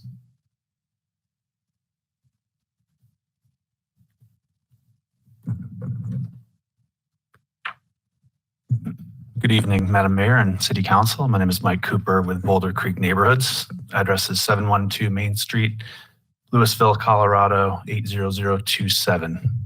It's an honor to be here in person in front of you all. It's been a while, so this is quite exciting. Before you is our proposal for the Knolls at Big Dry Creek. It's a senior targeted active adult community. I just wanted to say thank you to Dave Gurman and all the other city staff over the past 1.5 to 2 years. We've worked through several key issues that will come through this presentation, I'm sure, and that he's touched on already. So just been a pleasure to work with the city staff. We have some of our consultant team in attendance tonight to field any questions, both virtually and some in person here as well. Just to introduce you to Boulder Creek Neighborhoods, we are primarily an active adult low maintenance home builder. We've been building for the past 15 years, mainly focused on the northern Front Range in Boulder County area. We are unique in that we are the only exclusive low maintenance home builder in the Front Range. We're also unique in that we market to primarily underserved demographics of seniors, active adults, downsizers, and downshifters by offering unique home plans that are really in low supply in the marketplace. Before I get started, we did have a neighborhood meeting in January of 2020. We had about 6 neighbors. I believe they were all from Home Farm neighborhood attend. They were primarily just questions, not a lot of concerns at the time. It was very early on, but they were discussing product and lot size, the design and timing of the 128th Ave improvements, open space and wildlife concerns and impacts, lighting, and water and sewer capacity. So we answered along with city staff as best we could. And we've gotten some more recent comments of that nature as well. So next slide, please. The product that we're proposing are for sale paired patio homes. It's a senior targeted product with main level living. As you can see here, it's a very attractive product with really rich elevations on all sides of the buildings. My favorite part of these homes are that they live off the back of the home. So as you can see on the top slide or the top photo, that the rear elevations look just as attractive as the fronts of the homes. That's going to be crucial as they appear along the open space as well as the streets. This is a low maintenance community, and I'll describe what that is a little in more detail as we go along here. It's a low maintenance community and home. The HOA will maintain all the grounds in the community as well as the landscaping on the lot as well. A nice feature of these homes is that while they're paired, they kind of look like one bigger home because they have one side load garage and one front load garage. So it looks kind of like a wider ranch home. So that's kind of a nice feature to this series of homes. There won't be any fences in the community. The only fences that you'll see are along the open space, which are required by the Parks and Open Space Department. But other than that, you really won't see any fencing between the homes or anything like that. Next slide, please. There will be a lot of architectural diversity as you drive through the neighborhood. There will be 7 different home plans, 6 building types, and about 9 or 12 color schemes.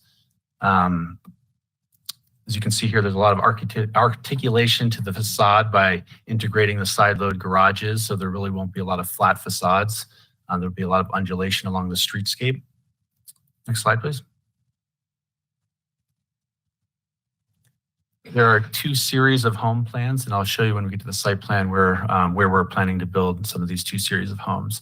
The ones on the left are what we're branding as our Opportunities 1 homes, and they are slightly larger homes. They have about 1,700 square feet on the main level, and with a finished basement of additional 2 bedrooms and 2 baths, it may be up to a total of 3,200 square feet.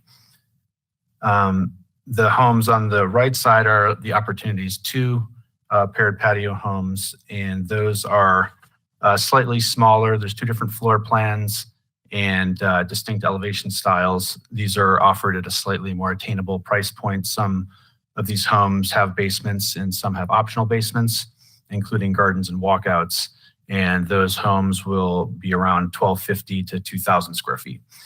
So these homes are planned mostly in the areas that back up to 128th and Huron and along the north side of the interior pocket park that you'll see later. Next slide, please.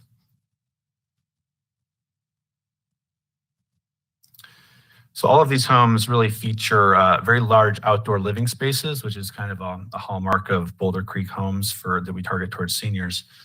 Some of these homes have porches that are 250 to 350 square feet in size. Some of them have a total outdoor living space of 500 to 600 square feet. So really ample outdoor living space on the fronts and the backs of these homes. Next slide, please.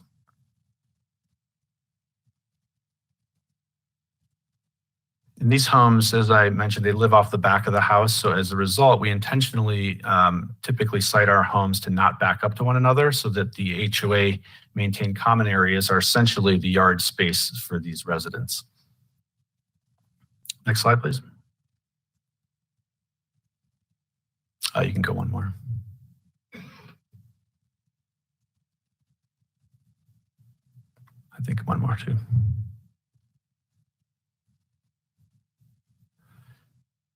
And so just to introduce you to the context in the neighborhood a bit, well, I guess before that, this is showing a more contextual plan here. The green space is all the big Dry Creek open space, and that's really what drew us to the site, is its proximity to the open space.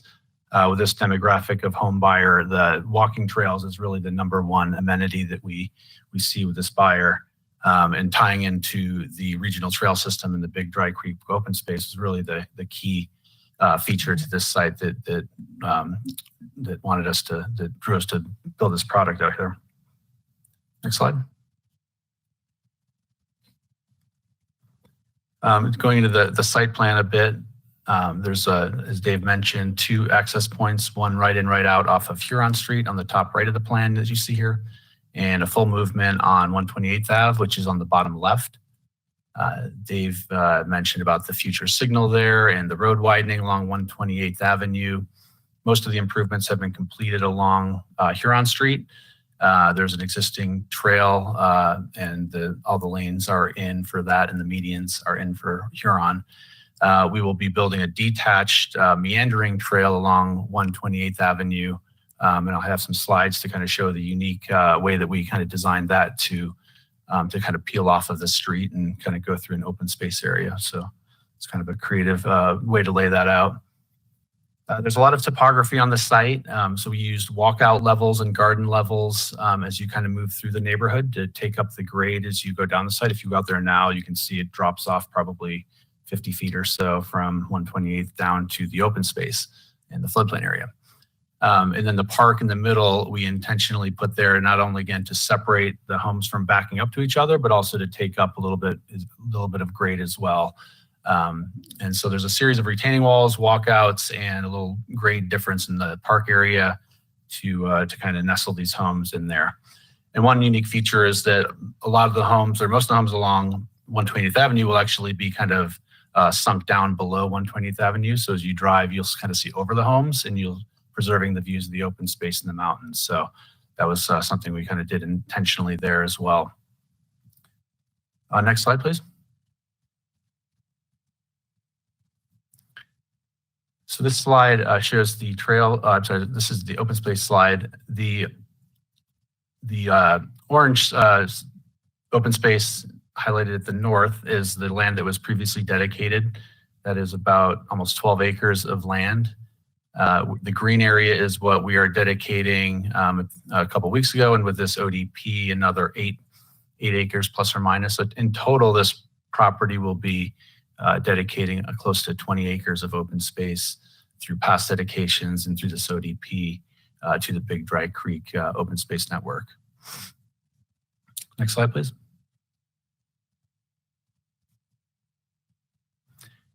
And this slide highlights the trails. The blue trail is the existing Big Dry Creek trail.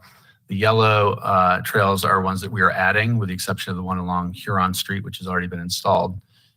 So all in all, you can see there's about a 1.5 mile loop trail network, which again is great for this buyer demographic. So it's going to be a really great trail system, just not only tying into the existing trail, but also walking through the neighborhood and experience of walking along 128th Avenue and through the interior portion of this community. It's going to be a really nice pedestrian experience. Next slide.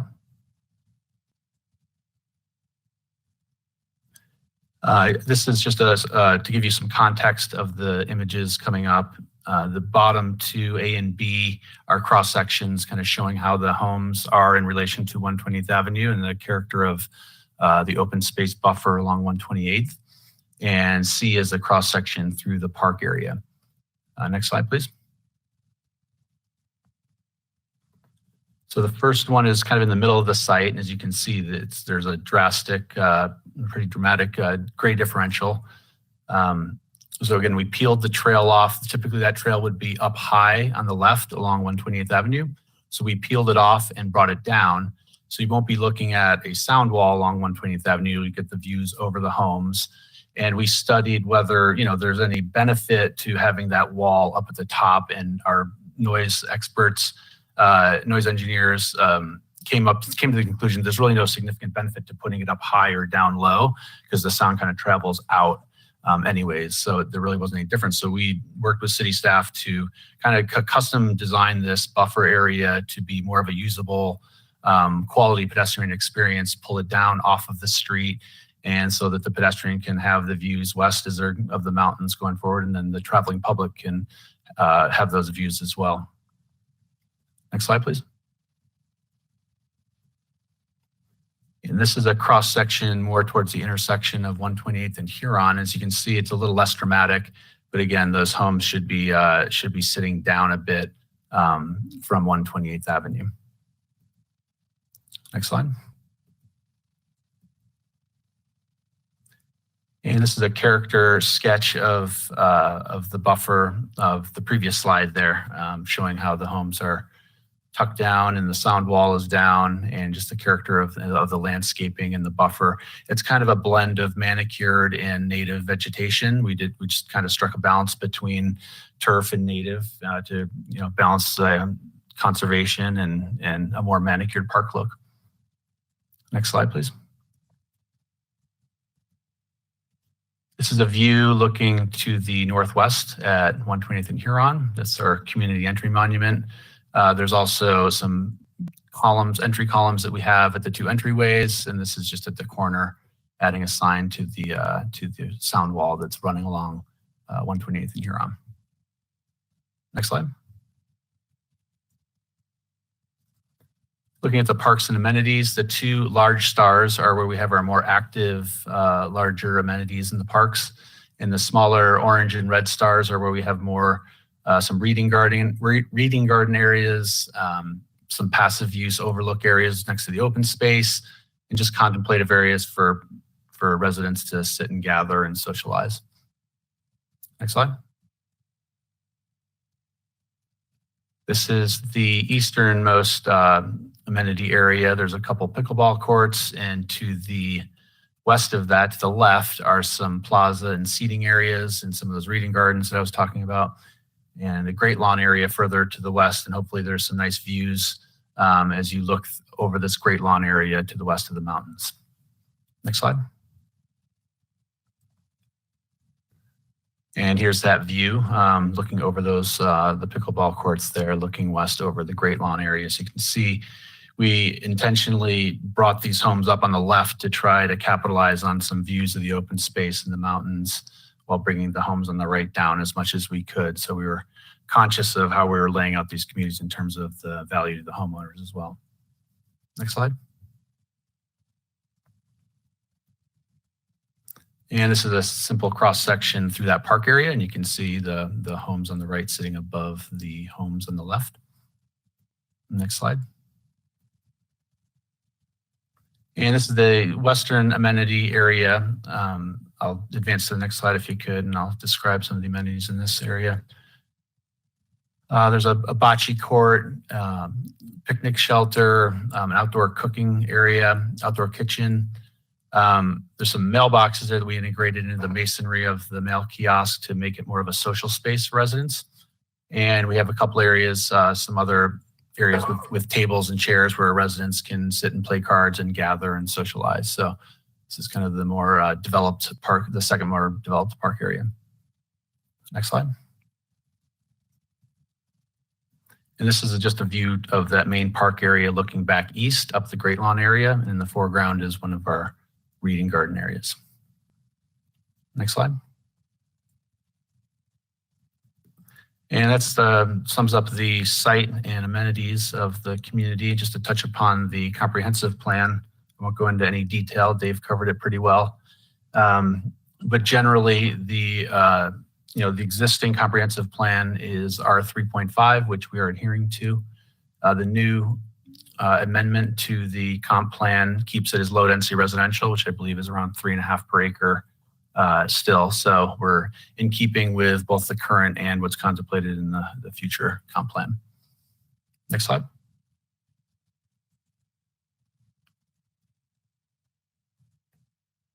And I think I covered that one. You can keep going. That's the new comp plan.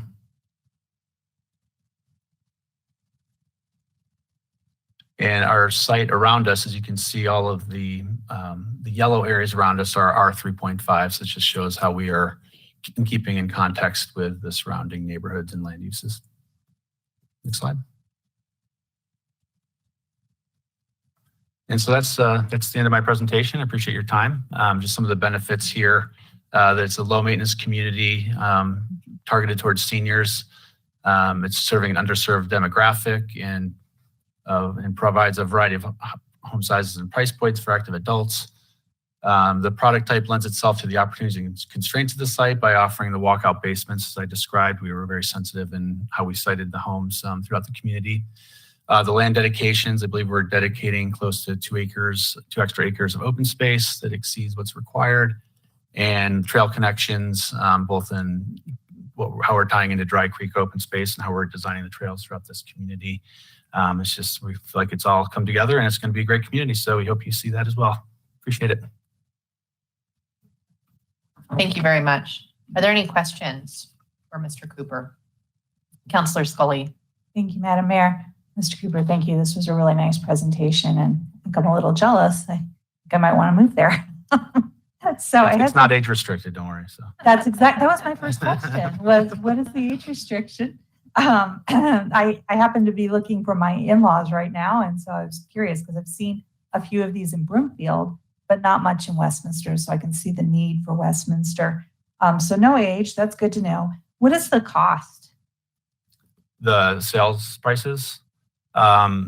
The smaller homes, we're hoping for probably the mid 4s to high 4s base prices, and the larger homes along the open space could be, as high in the 5s or 600s, probably some finishing up in the 700s if they exercise a lot of open options and lot premiums and all that stuff if they're premium lots. So, but generally that 500 to 600 range probably is just to start out. So it's mid-market. Yeah. Okay. Yeah. And then so I'm looking at this division. I really love how when I was looking at this, it looks like almost every house has some sort of nature to it. There's no houses are really backing up to each other, which was really impressive. Because I kept looking for, okay, who's going to get the worst house in this neighborhood? Yeah. And I didn't find one. It really was impressive. The layout is very impressive. But I was curious about parking for guests because they look pretty close together. And I know guests could probably park in the driveway, but is there any street available parking there? Yeah, they're public streets, so there's full on-street parking. There's also parking for 2 spaces, like a typical home in front of the houses in the driveways. So, there's probably 3 or 4 spaces on street and off street outside of the garage. Yeah, and they all have 2-car garages. Okay. And do you have an anticipated cost for HOA? We don't have that yet, but typically our HOA fees in communities like this are about $200, $250 a month or so. There's a lot of landscaping on this site, so they might be a little on the higher end. Okay. Thank you very much. It was a nice presentation. Thank you. Councilor Holz. Thank you, Madam Mayor. Thank you for being here, Mr. Cooper, and answering our questions. It looks like you're asking for an exception on the setbacks in the rear from 25 to 10 feet. How does that look for those properties, those units that are on the north edge where they abut the open space? Will there be a wall there, a fence there, and what will that look like? Yeah, and typically I have a slide that can show it, but usually there's more than 10 feet typically on these lots. So I don't know specifically about those lots, but generally it'd be 15 feet or so, and then there would be a fence and then retaining walls on most of those homes along the open space. Terraced walls, I think they're 4-foot max height, retaining walls down to the open space. Okay, thank you. Mm-hmm. Thank you for that question. Do any of my other colleagues have questions? Oh, I'm sorry. Counselor Smith. Just to confirm that this is owner occupied, correct? It is, yeah. Okay. And then for the exception for the setback, is that consistent with what's at Tanglewood and Home Farm? Do we know? For which, For the setbacks? for all of them? Or is it consistent with what's around the area? So Tanglewood and Home Farm? Yeah, I think it is. I think there might be a 20-foot rear setback at Tanglewood. I did work on that project, but again, those are homes with like a fenced backyard area. And for most of these homes, with the exception of the ones that you mentioned along the open space, you're really not going to know where the back lot line is on most of these homes. And the ones that back up to Huron and 128th, there's actually, there's 50 feet before you even get to a retaining wall or sound wall. So there's kind of an open space buffer, between all of those homes or greater. Okay. And with the sound wall, since it is kind of an inset on 128th, do we feel the sound wall would be sufficient considering how low they'll be? Yeah, and like I said, we had a sound engineer study that if there's more effectiveness to the wall being up high. And since sound kind of travels over, it was kind of irrelevant having the sound wall there or not, because the sound goes over the tops of the homes either way, was kind of how she described it to me, the result of that. Okay, thank you. Well, Mayor, I have more questions for staff, but I'll relinquish my time if others have applicant questions. Keep going. If you have questions for staff, it's okay to have them answer them. Okay, great. There was a concern about environmental concerns, so I wanted to address that. It was mentioned that the constituent talked to our representative Shannon Bird. I don't know if that was a couple years ago, but there was a concern that had come up as far as the environmental part of that. So can we address that? Mr. Gurman, I believe that's a question for staff rather than the applicant. Okay, thank you. Yes, ma'am. We did look into that. In fact, we reached out to our subject matter experts over at Stanley Lake. We talked to our park rangers and asked them all about our eagles and our raptor populations and so forth. And yes, there will be an impact certainly by developing a hunting ground and nesting ground and so forth. But the good news is that we're adding so much to the open space that, if you will, increasing that barrier between developed space and natural space, that a great amount of land will be reserved for all kinds of wildlife. And it'll be in its natural state, well protected and with a very sufficient buffer from human activity. So absolutely, if you were to compare it versus not developing it at all, yes, there's going to be an impact. But if you have a development, I think this is the best possible outcome in that we have shrouded, if you will, the developed area with a great amount of natural buffer to help our wildlife along. Thank you. Great, thank you. And let me clarify my question from the constituent. She had mentioned that Shannon Bird advised her a few years ago that there was an industrial contamination at the site and considered an environmental hazard. Confirm if this is true, and if so, who is responsible for the cleanup, and how does that affect Home Farm subdivision across the street where she lives? I apologize if I missed that in your initial No, question. I had to find it. So.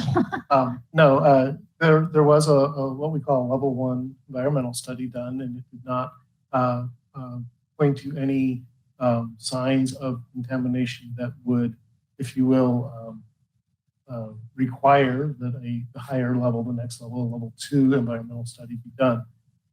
Still, that will be further explored as we go through the civil engineering for the project as well. So there will be more opportunity to make sure that everything is properly accounted for. I believe Mr.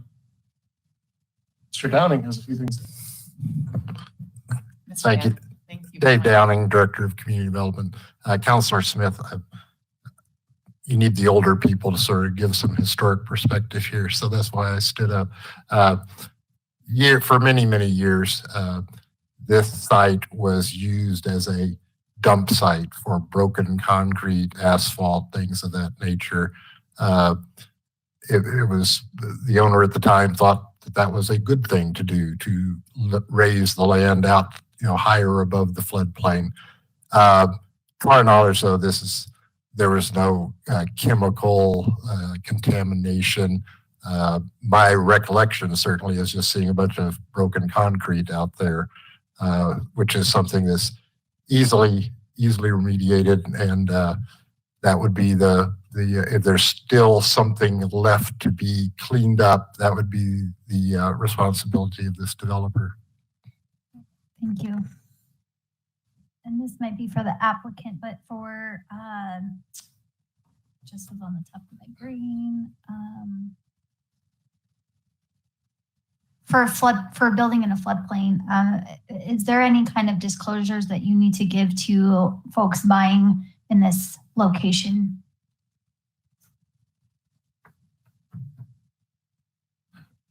Well, we're not proposing any building in the floodplain, so all we would disclose is the proximity to the floodplain, and we would disclose that they're actually not, their lot is not in a floodplain. So Okay, from the map, it kind of looks like it follows that floodplain.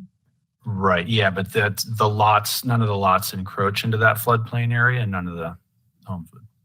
Counselor, if you want confirmation from city staff, we can assure you that there will be no houses built in the 100-year floodplain. Okay, great, thank you. Mayor, that's all my questions. Thank you so much, Councilor Smith. Are there any other questions from my colleagues? Okay, seeing none, stand by, because we may have some more after we open the public testimony from the public hearing. So at this time, if there is anyone who wants to give public testimony, we will hear from you. There are now 4 methods available for participation in the public hearing. You may testify in person, submit written email testimony, record a voicemail to be played back during the meeting, or request to speak live via the remote meeting link through the city clerk's office. At this time, I would ask acting city clerk to please summarize the number of participants this evening and to introduce our first speaker. Madam Mayor, I have 2 people who have signed up for in-person speaking, but I believe that one or maybe both of them are actually the applicant. The first person on the list is Mike Cooper. So just wanted to make sure there's no other Mike Coopers in the audience. And the second one is Leanne Villier. Okay, I apologize. Those are the only people who have spoken or have signed up to speak live. We have no voicemails, and the electronic comments were attached to the packet. Thank you. Ms. Vilner, were you hoping to do public or testimony, or No. you were just here as on behalf of the applicant? We did planning and landscape architecture. Okay. Those questions popped up. All right, thank you. I know there are members in the audience who have perhaps not signed up to speak. Does anyone want to sign up to come speak at this time? Okay, seeing no takers, I will close the public testimony. I would like to ask the members of council if anyone has any final questions or comments. Seeing no final questions or comments, Mr. Cooper, do you have any summary that you'd like to give? At this time, I would like to close the public hearing, and I would entertain a motion. Councilor Mayor Pro Tem DeMont. Thank you, Madam Mayor. I move to approve the preliminary development plan of Huron Plaza subdivision. Councilor Scully. I second. There has been a motion and a second. Is there any comments, questions, or concerns from members of council? I encourage everyone, this is your time to publicly deliberate. Mayor Pro Tem. Quick comment. I'm excited to see this development. Since I've been involved for the last handful of years, different levels of senior housing has been something that's been apparent that we have, needs across the board of all this different housing. I know we just recently had done another one that's more of a condo apartment type thing. So I'm really happy to actually see this, and from the designs, it looks like it's going to be a really desirable place for people to go after and live out their golden years. So I appreciate you bringing it forward, and I appreciate staff working on this. I believe Councilor Scully was next. Thank you, Madam Mayor. Okay, so the only question question I had, I guess, or concern I had was number 4, if the PDP is compatible and harmonious with existing public and private development in the surrounding area. I felt like that was properly addressed by the city and by the developer, so thank you very much. And therefore, I am excited to be voting for this tonight. Excited to see senior housing and market, and I will tell you, I think it's very reasonable. I do a little dabbling in the realtor market on the side for friends of mine. I've been looking to move more people to Westminster, like my in-laws. And so I'm very familiar with the market, and that is a very reasonable cost for those houses. So thank you. This is great to see. I'm excited. Thank you. Councilor Bowles. Thank you, Madam Mayor. And I just want to say, going to follow up and say, I'm excited about this project as well. I plan on voting in favor of this. I also believe it's very harmonious in its design, and it's innovative in some of the way you laid it out. So mountain views are maintained in the trails. I think for me, the trail connection is we talk about that a lot, and this is a development that's connected to the trails. So I feel very good about that, and thank you for that.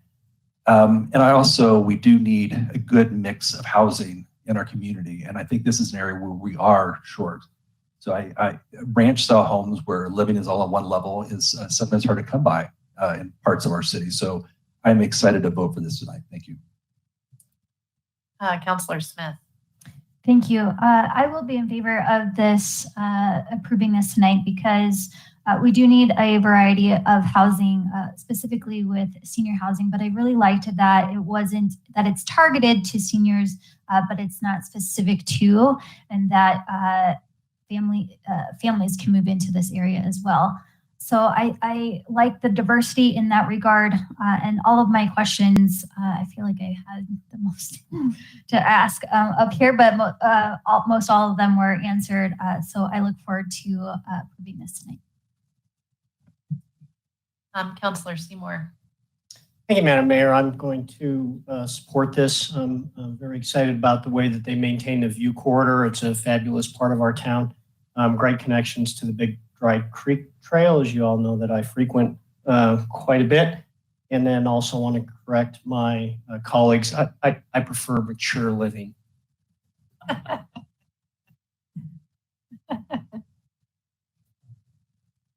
right. I would like to say I'm also going to be supportive of this proposal tonight. As many of my colleagues have mentioned, it meets the first criteria in our basically criteria to approve PDPs, and that includes our policies. And whether it is our housing plan or our goal for inclusivity, I think this helps us meet it. Additionally, I agree with staff that it met the additional 9 criteria that we require. Although there were some exceptions that were made, those were warranted and well described within the packet. So I join everyone in saying I will be supporting this tonight.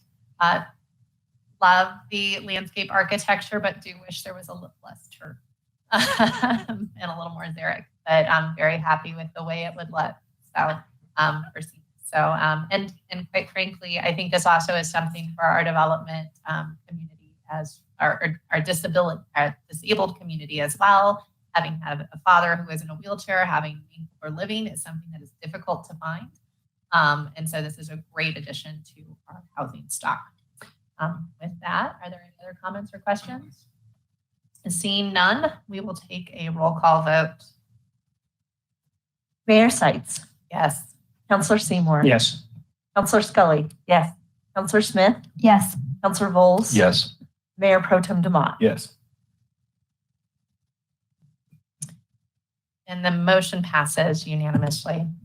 The next item before us is a move to approve the official development plan for the Huron Plaza subdivision. Can I get a motion?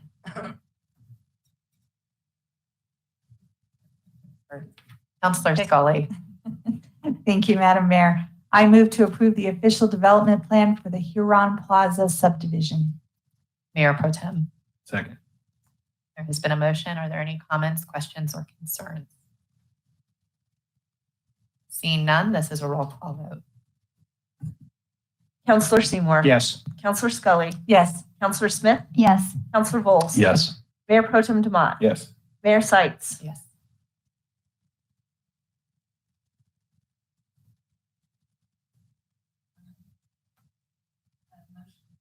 The motion passes. Since we have been here at it since 6 o'clock, I'm going to suggest a brief recess. Let's reconvene at 8:55. Thank you, Madam Mayor and councilors. My apologies. I just want to officially close the hearing.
Thank you. Westminster City Council is back. I'd like to restart our meeting. The next item on our agenda is item 10B, Councilor's Bill number 29. Can I get a motion?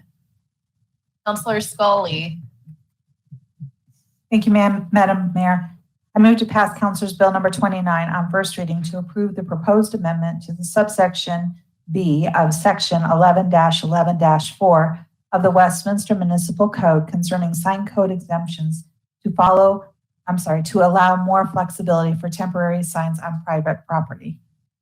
Councilor Smith. Second. There has been a motion and a second. Are there any comments, questions, or concerns on this item? Mayor Pro Tem. Thank you, Madam Mayor. My question is on this is just kind of like, so I know we've had discussion around why we're making the change and adjusting some of this, but maybe you could just, so that the public understands kind of in practice what some of those changes might look like in a practical example in the city.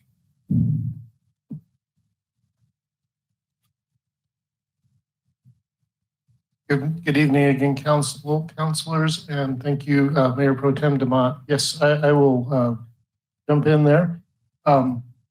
Essentially, what the current code allows for on a private piece of property is the placement without a permit, without a fee of up to 5 signs, and the actual language is under 2 square feet, so they can't even be 2 square feet. For a typical lot, and then you can increase that number for every additional so many feet. That's the current version. What this change would allow is it strengthens the language, makes it a little clearer, number one. Number two, it lays out that now instead of under 2 square feet, folks are allowed up to 6 square feet. So it would be 5 signs up to 6 square feet for any property, and then for every 20 linear feet over 100 linear feet of property boundary, that owner would be allowed to place 1 additional sign. So, for example, 120 linear feet of property frontage, they could have 6 signs. Great, I appreciate that explanation. Yes, sir. So that we understand. Lastly, I want to just give a shout out to staff for identifying the issue once you discovered this and quickly coming up with a solution that made sense, that was flexible enough for a lot of different situations. Thank you, Mayor Pro Tem. Are there any comments, questions, or concerns? Councilor Smith. Thank you. I just wanted to echo Mayor Pro Tem's comment for thanking staff, just because that was part of my question when we had our roundtable for a study session not too long ago. So thank you for being swift and taking action and allowing that change. So thank you. Thank you. Seeing no other questions or concerns, this is a roll call vote. Acting City Clerk Fitch. Councilor Scully. Yes. Councilor Smith. Yes. Councilor Bowles. Yes. Mayor Pro Tem DeMont. Yes. Mayor Seitz. Yes. And Councilor Seymour. Yes. The next item before us tonight, oh, and I apologize, the motion passes unanimously. The next item before us tonight is a resolution number 24. Is there a motion? Mayor Pro Tem. Thank you, Madam Mayor. I move to adopt resolution number 24, authorizing the city manager to execute an intergovernmental agreement between the city of Westminster and the Colorado Department of Transportation pertaining to the administration of $218,880 in federal funds and $12,580 in state matching funds, and supported by local match of $11,740 for a project total of $243,200 to be used for the Westminster citywide intersection safety and visibility improvement project. Thank you. Councilor Scully. I second. There has been a motion and a second. Are there any comments, questions, or concerns on this item? I just want to call out leveraging a little under, I'd say $12,000 to get over, let's see, $231,000. Well done by staff. This is really leveraging our residents' dollars and turning it into something great that's going to make them safer and make traffic more efficient. So thank you, everyone who worked on this. I'm excited to vote yes. Acting City Clerk Fitch, please do the roll call vote. Councilor Smith, Yes. Councilor Volz. Yes. Mayor Pro Tem Demott, Yes. Mayor Sites, Yes. Councilor Seymour, Yes. and Councilor Scully. Yes. All right. Mayor Pro Tem. Thank you, Madam Mayor. I move to authorize the payment of $11,740 to the project as part of the local agency matching funds requirement. Councilor Scully. I second. This is also, are there any comments, questions, or concerns on this? This is a roll call vote. Councilor Volz, Yes. Mayor Pro Tem Demott, Yes. Mayor Sites, Yes. Councilor Seymour, Yes. Councilor Scully, Yes. and Councilor Smith. Yes. The motion passes unanimously. Next on our agenda is resolution number 25.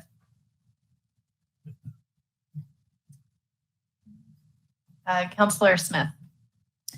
I move to adopt Resolution 25 terminating the local state of emergency related to the COVID-19 pandemic. Mayor Pro Tem Demott. Second.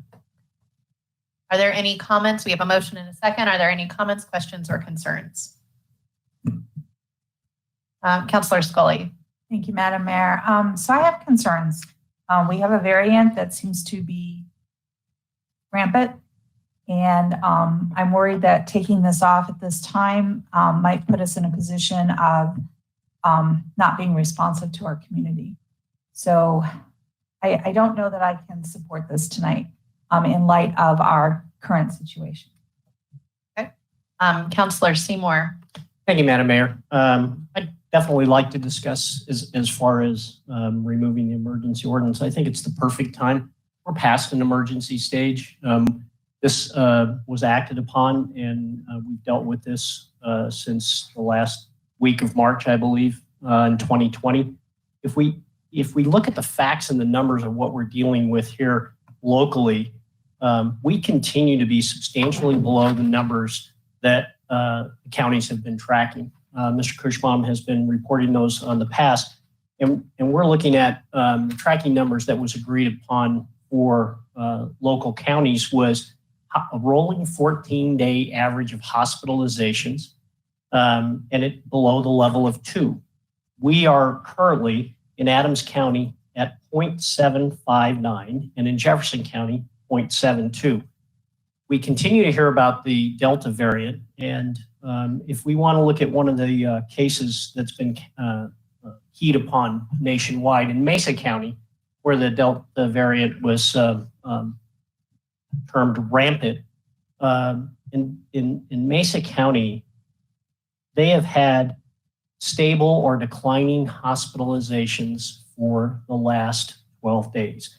So if we look at the facts, yes, our numbers are up. The Delta variant is more contagious. That has been agreed on by health experts. But the facts is this is not raising our hospitalization. Now, we were looking at numbers a couple of weeks ago on that 14-day rolling average in Adams and Jefferson County in the 0.49 area. What we have to take into account, though, and there was a There was a news story on Channel 9 3 days ago that talked about the fact that Colorado is doing very well on hospitalizations. We have a very healthy population compared to other states. Colorado is accepting patients from out of state again. And so those are counted in our numbers. So we're not filtering for that either. So we look at on the CDPHE site, the Colorado Public Health and Education site, we're looking at numbers, concerns for hospitalization over capacity in the next 14 days. I believe the concern level was 2% concern. So these are the critical data points. We know so much more now than we did when we enacted this, that we'd have to have another variant that hospitalization rates would have to shoot up. So yes, we're at 0.75. Our metric is 2.0. And in the entire state, 378 people hospitalized in the entire state. So how many of those are from out of state? We don't know because those stats aren't taken, but the Channel 9 news program very much detailed that. This is about managing risk. I think we're past that. We've managed it incredibly well. We are going to have other variants. There are other variants posted out there. They're on the Colorado site too. I believe that this has been poorly managed hype by the media in that we are not seeing hospitalization rates change. And if we all recall, we had a discussion with Dr. Douglas after I brought up the point early on as far as why we're not tracking hospitalizations and that type of care. And Dr. Douglas agreed that that was probably the best way to track that. And he and some of his colleagues were working diligently to try to get to that point, as they obviously did. And now we know what the results are and we know what the true data is. So I'll be voting in favor of terminating the emergency resolution, knowing that this body could then enact another one if we have a differentiation. Mayor Pro Tem? Thank you, Madam Mayor. Along the lines of Councilor Seymour, I'm ready for this to be removed because of all the hard work that both this city, this staff, and Colorado has done in general. If you look at the reason that they are able to bring in people from other states so that we can help our neighbors out with hospital beds, is because Colorado has done so well with vaccination. And I recall as we would go through those COVID updates and vaccination numbers, one of my consistent questions is, what's the target? Because we realize in a free society, we're not going to have everybody get vaccinated. We are starting to see companies make those kind of mandates on their employees, but that's still, there's still a level of freedom. You don't have to work for a particular employer, just like you don't have to work in healthcare, where healthcare typically is going to make you do more vaccinations than, say, some other lines of work. So, we always knew that we would have a certain amount of the population, for whatever reason, whether they have, I have loved ones who actually cannot get the vaccine because of medical health conditions.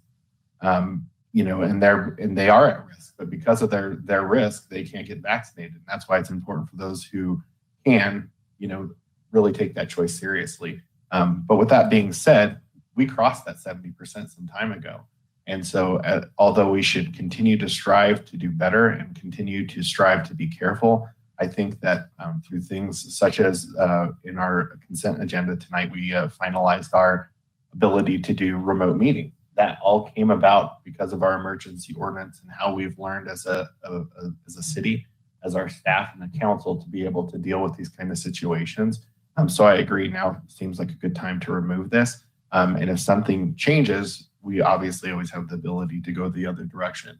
But I feel like we have a lot of tools in our toolbox now that we didn't have before. We've crossed some significant goal lines. And I think that, our community is ready to continue to move forward and figure out how we deal with this, what will be an ongoing thing. I don't think COVID's going to be totally annihilated, unfortunately, from humankind. So it's just about how you move forward and continue to be safe. Thank you. Councilor Smith. Thank you. And I can't add much more than what my colleagues have addressed factually, but looking at the emergency declaration on the reasons why we started the declaration in the first place, because of COVID-19, we started it for being able to participate in remote meetings, having the opportunity for restaurants to allow permitting in streets, in the parking areas, COVID testing for our employees, capping third-party fees, which ended in March, tracking eligible expenditures from FEMA, and activation of our EOC. And all of these reasons that we've instituted emergency declaration are no longer needed. The only concern that I have and that I'd like us to maybe consider is continuing the opportunity for restaurants to allow permitting within our streets, just to offer that extra spacing and availability for them to provide full service to their customers. But as far as I understand, the EOC is no longer meeting. We are able to track our eligible expenditures from FEMA. We no longer cap our third-party fees. Testing for employees, I don't know if we're still doing that, but I don't think it's required, as we have almost 70%, if not more, vaccinated throughout Colorado. And then our remote meetings, we just made a resolution for that at the last council meeting. So upon these reasons, I will be voting in favor of our resolution tonight. Any other comments? So I had emailed my colleagues asking to table this motion tonight until everyone could participate in a meeting with the public health departments, because I was getting information that everybody wasn't available to everyone by the meetings I was being included in. And so it seemed at that time reasonable to hold off on making a decision like this. But after hearing from my colleagues, I'm actually going to be voting against removing the emergency declaration. I will point out that Tri-County Health, Jefferson County Public Health, and the state of Colorado all still have emergency orders, every single one of them. The conflating when we moved into a different level from clear to blue with when we would end the emergency declaration, those are two different things, two different metrics. I was on a call with every single one of the public health directors, very concerned, saying this is something we need to pay attention to. The tide has turned, and wanting to take pretty significant steps that I don't think they would take lightly. And so I'd like to have really deliberative conversations with my colleagues, but I'm not prepared tonight without having all of that information to do anything other than table that. And as that is not what's on the agenda, I will be voting against this tonight.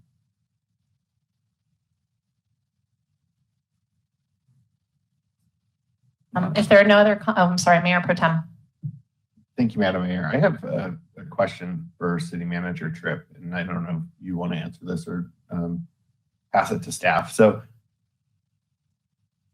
operating under this, it gave you a certain amount of things that you could do, and it was specifically around COVID. And I know a lot of times the reason that we prolonged that state was to be able to spend certain COVID-related dollars. So I guess the real question is for you. Staff brought this forward, that it was a good time to remove this, and understanding that the state and county still ultimately are the ones that we're answering to as a city. What does this provide us and what benefit? Because we still are going to fall under those emergency orders that potentially come from higher up. And I know that we were forward thinking and we did a lot of things, agree with them or not, that were ahead of the pack. And then we saw down the road the state and the health departments kind of start doing some of the stuff we did as a city.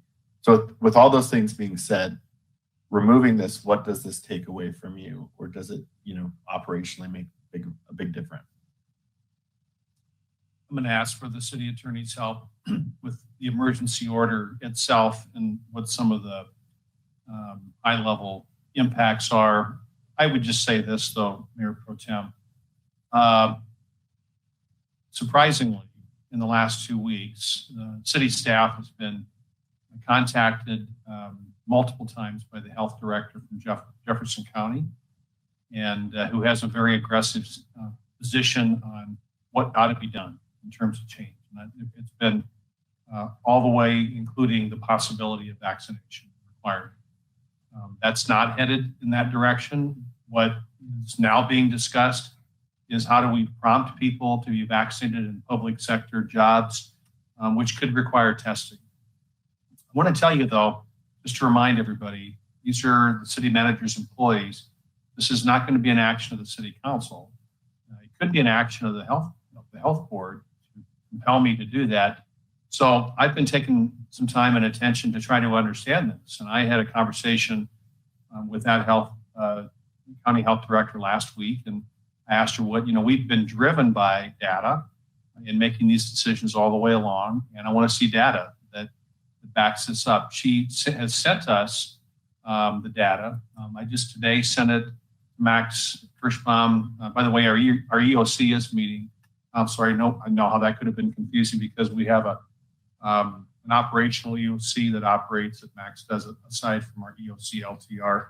The letters are easy to lose track of, but the overall administrative group that watches this meets still weekly. And we're going to look at that data, but I can't argue with the mayor's proposal tonight to table this because there is more information we need to see. There's this meeting that's coming up on Thursday. I do think the cases are increasing. We see that in data that we look at. We see it in the workplace. We've had some incidents within our own recreational settings, one just today. So it is a bit concerning, but I think that there's being valid points made here that it's, for instance, we're not seeing great numbers of vaccinated people that are being infected by those that aren't vaccinated. The growth, the spike that's happening, even if it is only 30% that haven't been vaccinated, when quickly a number of those 30% are being infected with a highly contagious virus, that's alarming to people. We'll see numbers spike. I hope you're right, Councilor Seymour, that it doesn't affect our hospitalizations, and I think you're fair to point out that we've got people coming in from out of state, but we're going to monitor those. So I guess I concluded by saying we're going to monitor. I think it's too quick to react too much with this. I've made sure to mention to the public health people I've talked to that if anybody has any idea that they're going to be doing anything that's going to reduce our ability to conduct business, we want to know that at a local level before it's even contemplated, right? But we do want them to be aggressive as they feel that they need to be to keep us in business. We cannot afford to go through something like we went through a year ago again. We have a number of businesses that I believe fought hard to come back and are making it back right now. So I have all these conflicting issues that are real that we're studying. And I don't think there's anything wrong with tabling it. But in terms of my authorities, I don't feel like my hands are going to be tied if you take this emergency order off, that there isn't something that I can do. If there's something even that City Attorney Frankel mentions tonight, and you're willing to come to a meeting in 2 hours, that's what we have to do it. So, but City Attorney Frankel, would you help me remind the council of what some of those more important issues are that would be of concern to you by removing this evening? Well, thank you, Mr. Tripp. I'd say that our planning process here of putting into place a remote meeting mechanism in time to lift the emergency declaration, that planning process has taken a number of weeks to put into place. And recent events may have overtaken us. Certainly a few weeks ago, we weren't in the same situation that we are. And I think that the state of Colorado may have ended its emergency declaration some time ago, a month or so ago. Yet their public health agencies are still promulgating public health orders. So I don't think that an emergency declaration would, or lack thereof, would impact the public health agency's ability to promulgate public health order. So we may well see some public health orders coming from Jefferson County or from the Tri-County. And whether or not we have a local emergency declaration, I think we just change which tools we use to respond to those public health orders from either the state or the counties. I think that's, we were sensitive to initially starting up the EOC because I think that was one of the effects of the emergency declaration. And we wanted to ensure that our EOC as a city which isn't the same necessarily as the administrative meetings that are conducted by the executive team. The EOC is something that Greg Mosier, Emergency Operations Director, forgive me, Greg, if I've gotten your title incorrect, it takes great initiative with and coordinates regionally with other partners. And my understanding is that the EOC has been standing down potentially to a warm state. If I'm not mistaken, that was the terminology used. So if needed to restart the EOC to a more active condition, I believe that another emergency declaration could certainly be a tool for the city to consider. We also wanted to ensure that we were capturing the funding that would potentially be available to cities experiencing emergencies. I believe that we have been able to track our expenses for the last year and a half, year and going on 5 months, 4 months, 5. And that we have determined that our eligibility for additional reimbursement would not be impacted by lifting the state of emergency locally. So I think we can still recover funding that is available to all local governments. So I think, tabling, certainly if council's desires to table this to see what the public health agencies do in the next week, that's an option. But if council's will is to lift the emergency declaration, then it's a tool that's available in the future if it's needed. Mr. Kirschbaum, if you have anything to add, you've been at the point on this and still are. If you have anything to add to what's been said, feel free to come. I don't have anything to add, Mr. Chair. Thank you. Mayor Pro Tem. Thank you, Madam Mayor. I stand by my comments. However, in the desire to be a team on this, because I think that's important, if it would make the whole council more comfortable so that we could, remove this as a body with full support, I'd be willing to see what the county health department say this week and table this into our next regular scheduled meeting, if that would make everybody happier. That was all I was simply asking. That's why I wanted to have all of you invited to the public health meeting. I'm not saying definitively I don't think we have time to lift it, but I need the data and I'd like to have a conversation with all of you that's informed by this data. I don't like having an asymmetry of really public health decision. So I would prefer, even the conversations. I know City Attorney Frankwell just mentioned the state lifted their executive order. I was told today by Dr. Comstock that actually, even though the governor made a lot of statements like they did, it actually was never lifted. So I just feel like there's some confusion, and I'd like us all to be there so we have the same information and kind of check each other on our misrepresentations, because I do think that this is a decision better met through deliberation or decision better met through conversation. So that's where I'm at with it. If you and Councilor Smith are willing to amend the amendment to that, I would be happy to support it. City Attorney Frankel. And apologies, you are correct. I'm receiving messages to that effect as well. Thank you for the corrections, but it does appear that the state's emergency declaration was not lifted. What was lifted were various certain health emergency orders that had been promulgated by the state, but the emergency declaration state. I only heard that because I said the same thing earlier today. I thought it was what you had said earlier. And even it's just there's a lot of miscommunication and misinformation out there. I see some lights, Mayor Pro Tem. Just to finish, I would officially offer that as an amendment to Councilor Smith if she would accept it. But specifically to have it at the very next meeting, to give time to look at the new information so that everybody can be more comfortable. Councilor Seymour. Thank you, Madam Mayor. I would be willing to go along with that so we can continue to gather more data, but we are not a public health organization, and City Attorney Frankel ticked off all the reasons why this is of no value at this point, other than a statement. And I think that statement is important. Our residents are listening, who are heavily vaccinated percentage-wise, and our businesses are listening.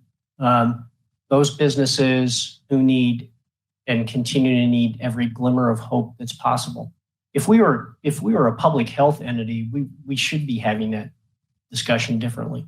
But I'm also concerned too, and I believe it gives some thoughts back to Dr. Comstack. I apologize if I mispronounced your name, but so I have some concerns about where that's coming from a Jeffco standpoint, because I found that Dr. Douglas has been on the Tri-County side very thoughtful, and then was the one who worked to move towards hospitalization tracking.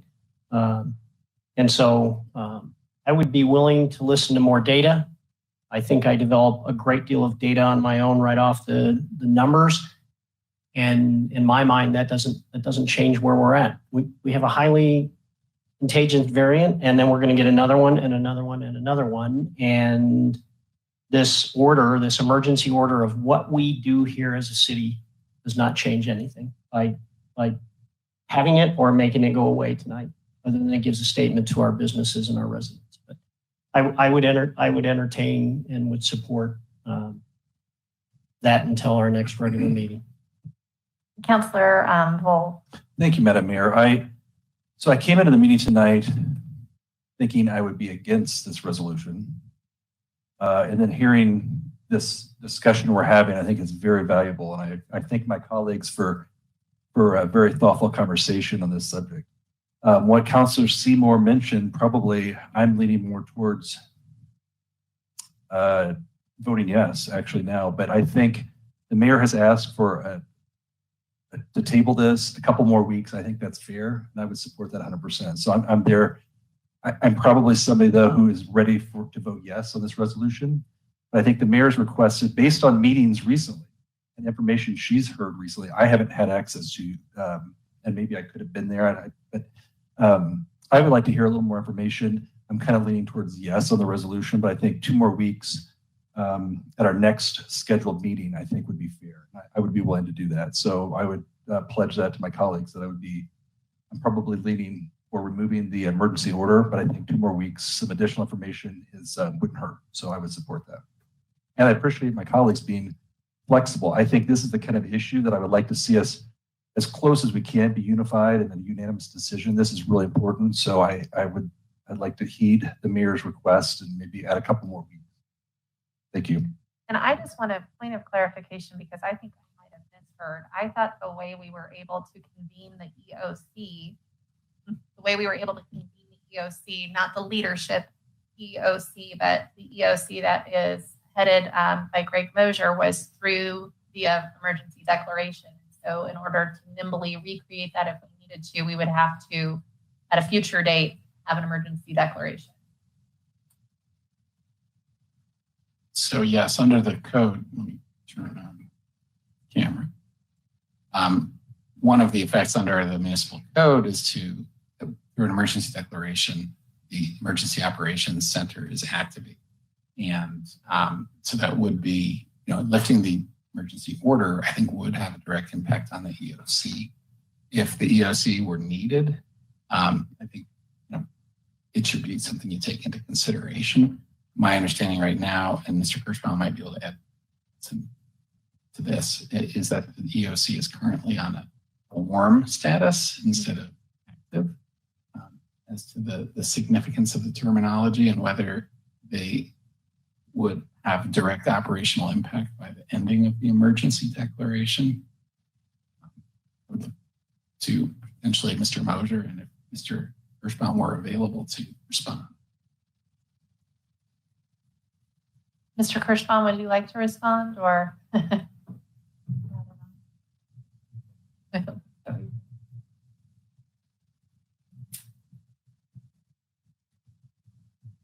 I think you've all covered it pretty well from different perspectives.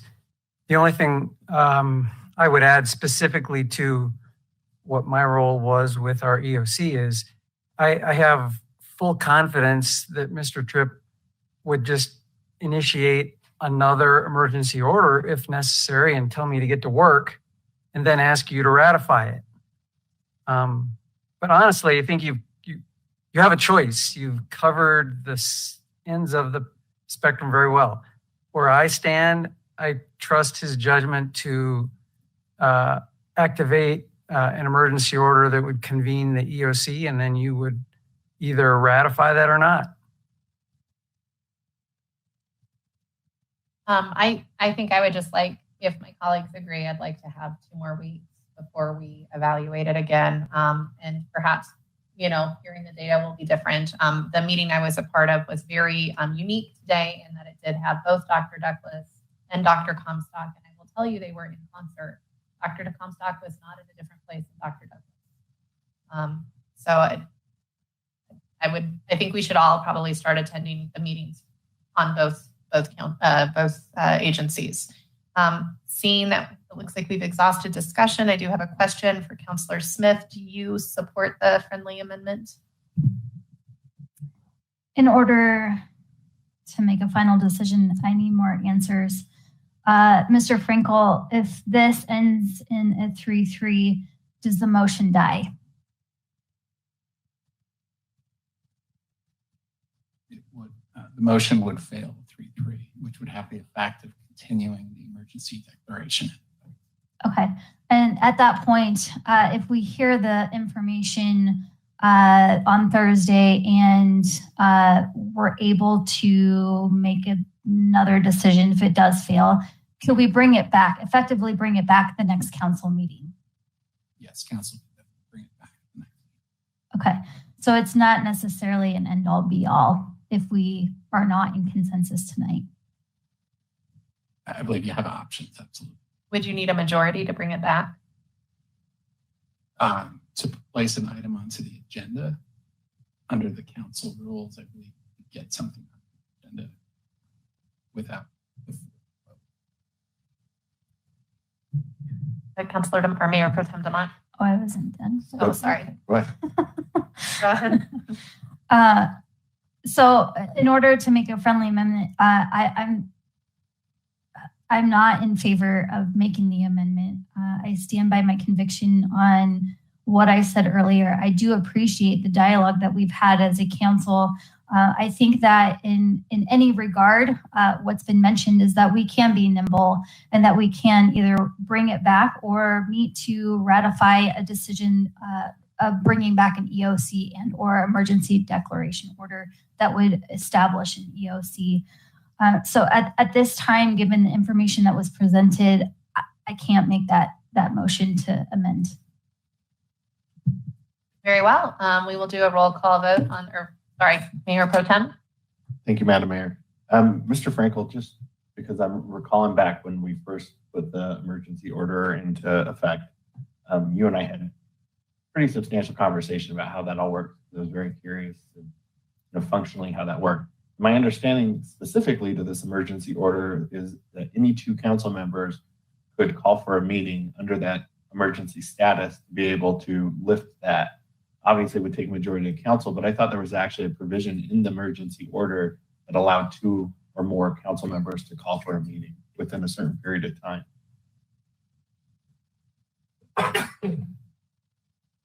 Thank you, Councilor. So your recollection is to agendize the question, you would need 2? I thought it was to be able to call a meeting so that you could address specifically the emergency order.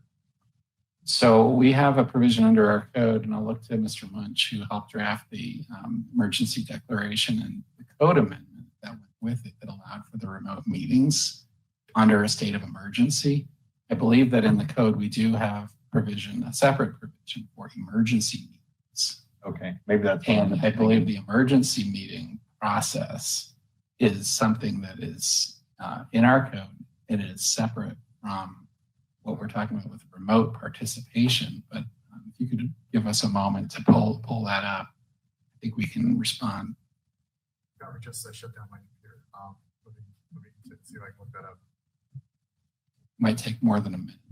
You honestly, you can get back to me. I would like an answer at some point, but it's probably not pertinent for to right now make a decision. Understanding that Councilor Smith's position, I still am a yes vote on this. I was willing to try to that we could show unity and not see this die at the dais, because I think it's an important decision. I would have been willing to wait 2 weeks, but if we're going to go forward with the vote, I will be supporting this for all the reasons that I mentioned. All right. Well, seeing no further discussion, this is a roll call vote. Mayor Pro Tem Demott, Yes. Mayor Seitz, No. Councilor Seymour, Yes. Councilor Scully, No. Councilor Smith, Yes. Councilor Bowles. No. Okay, the next item is item E, 10E, authorize the city manager to sign a contract. Can I get a motion? Councilor Scully. Thank you, Madam Mayor. I move to authorize the city manager to sign a contract for legal services on an as-needed basis with Butler Snow LLP to represent the city on public finance matters. Or Mayor Pro Tem Demott. Second.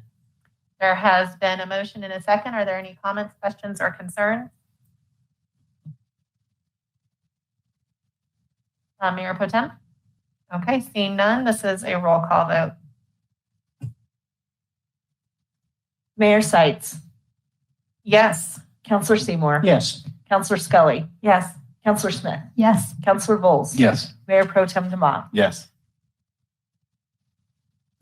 That was the last item of business. Madam before- Mayor, if I could, before you adjourn, we would just ask that for the completeness of tonight's record, for the clerk's benefit as well, that there be a notation on the record that resolution number 25 failed on a 3-3 vote. My apologies. Typically, Michelle does the counting for me, and I keep forgetting. So I, on the last two votes, I should do that. On resolution number 25, the motion failed on a 3-3 vote. On item 10E, the motion passed unanimously. Mayor Pro Tem. Thank you, Madam Mayor. I know in the past that under other business that we've been able to ask for things to come forward on a future agenda. And so if the rules allow, I would like that item resolution 25 be agendized for our next meeting, please.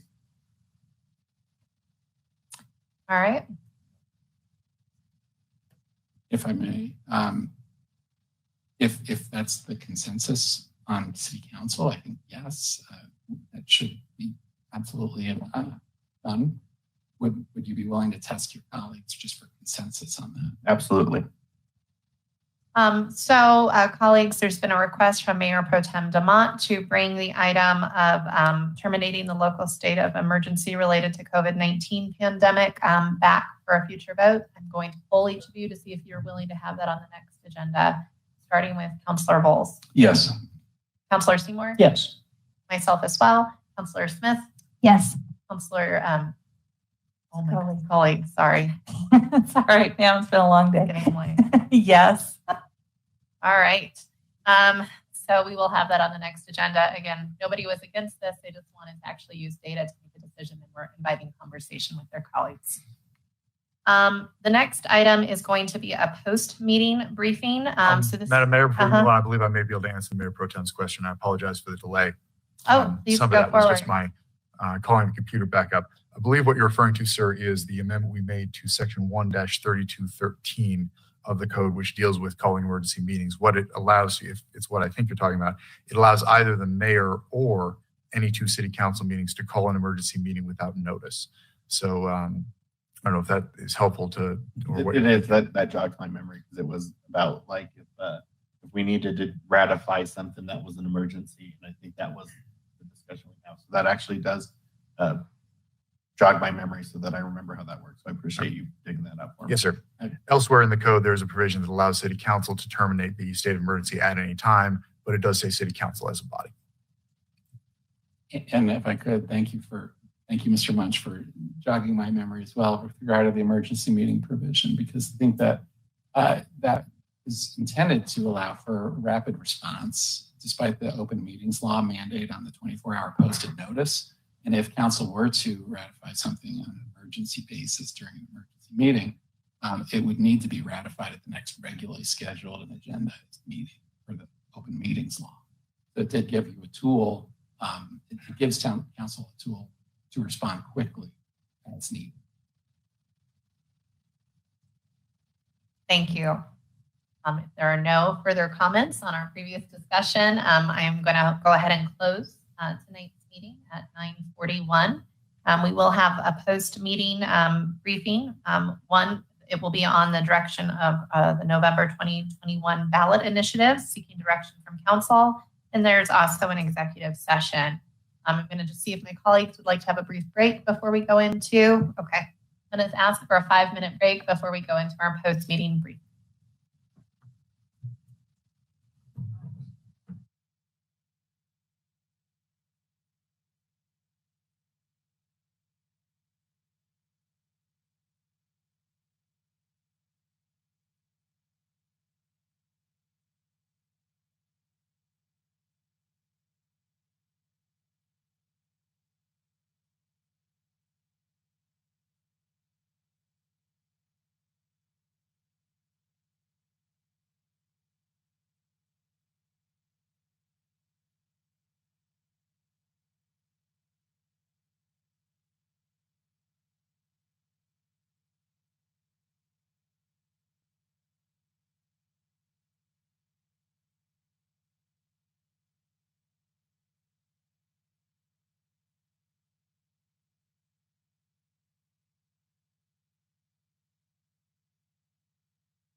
All right, we are back for our post-meeting briefing.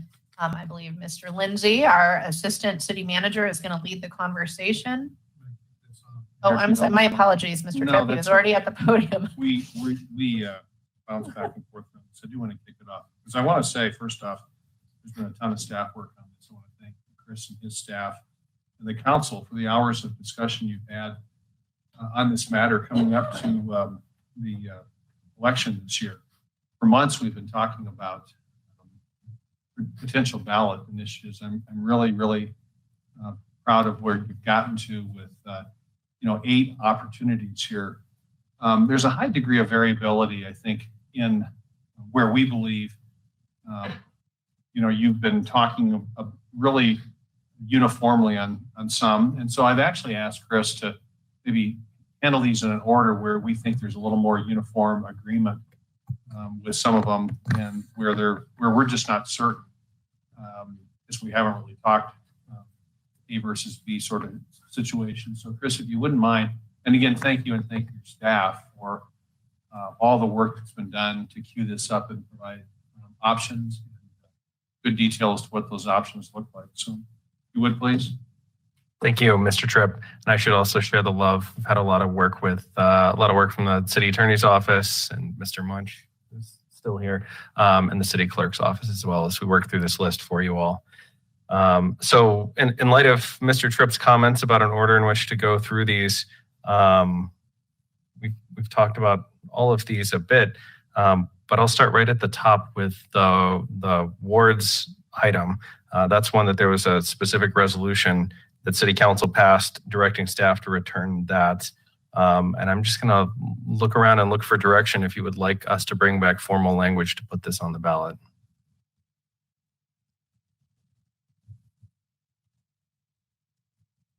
So colleagues, do we have any direction? I apologize, I can't see your lights. Mayor Pro Tem. I'm in favor of it moving forward. Councilor Seymour. In favor as well. Councilor Bowles. I'm in favor as well. Thank you. Councilor Scully. I'm in favor as well. Councilor Smith. I'm in favor. I am also in favor. Do you need further direction? Unless you have any changes to the language, I don't believe I need any further direction. Councilor Smith does have a question for you.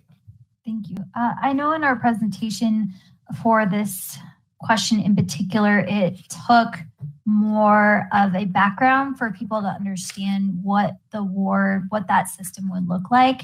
So my question is there a way that we can direct folks to, or voters to understand the basis and the principle of that question? So thank you for the question. So since the last conversation we had on this topic, staff went back and worked on this question to provide as much explanatory information within the question itself as we think is legally possible or legally recommended.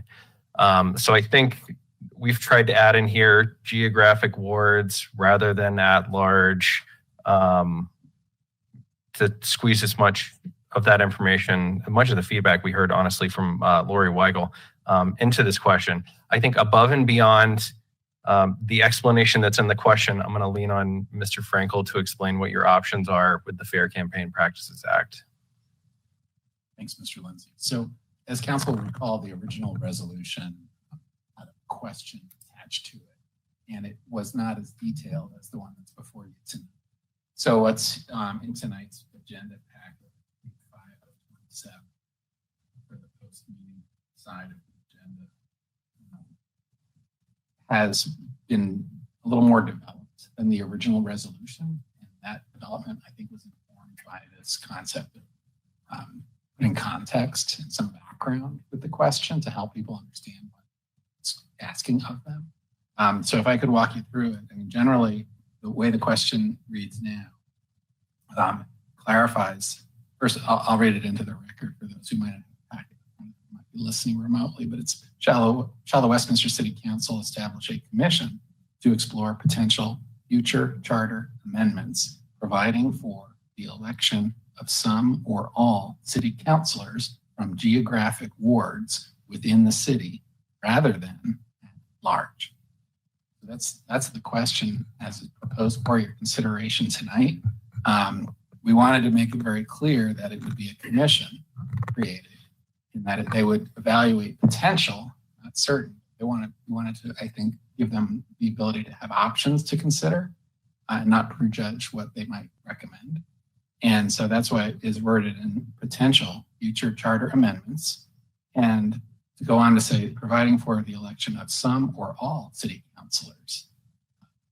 And that's important because there are several models that might be considered, and they might not all be in district. There might be a combination of in district and at large, and in addition to the mayor being currently at large through the city.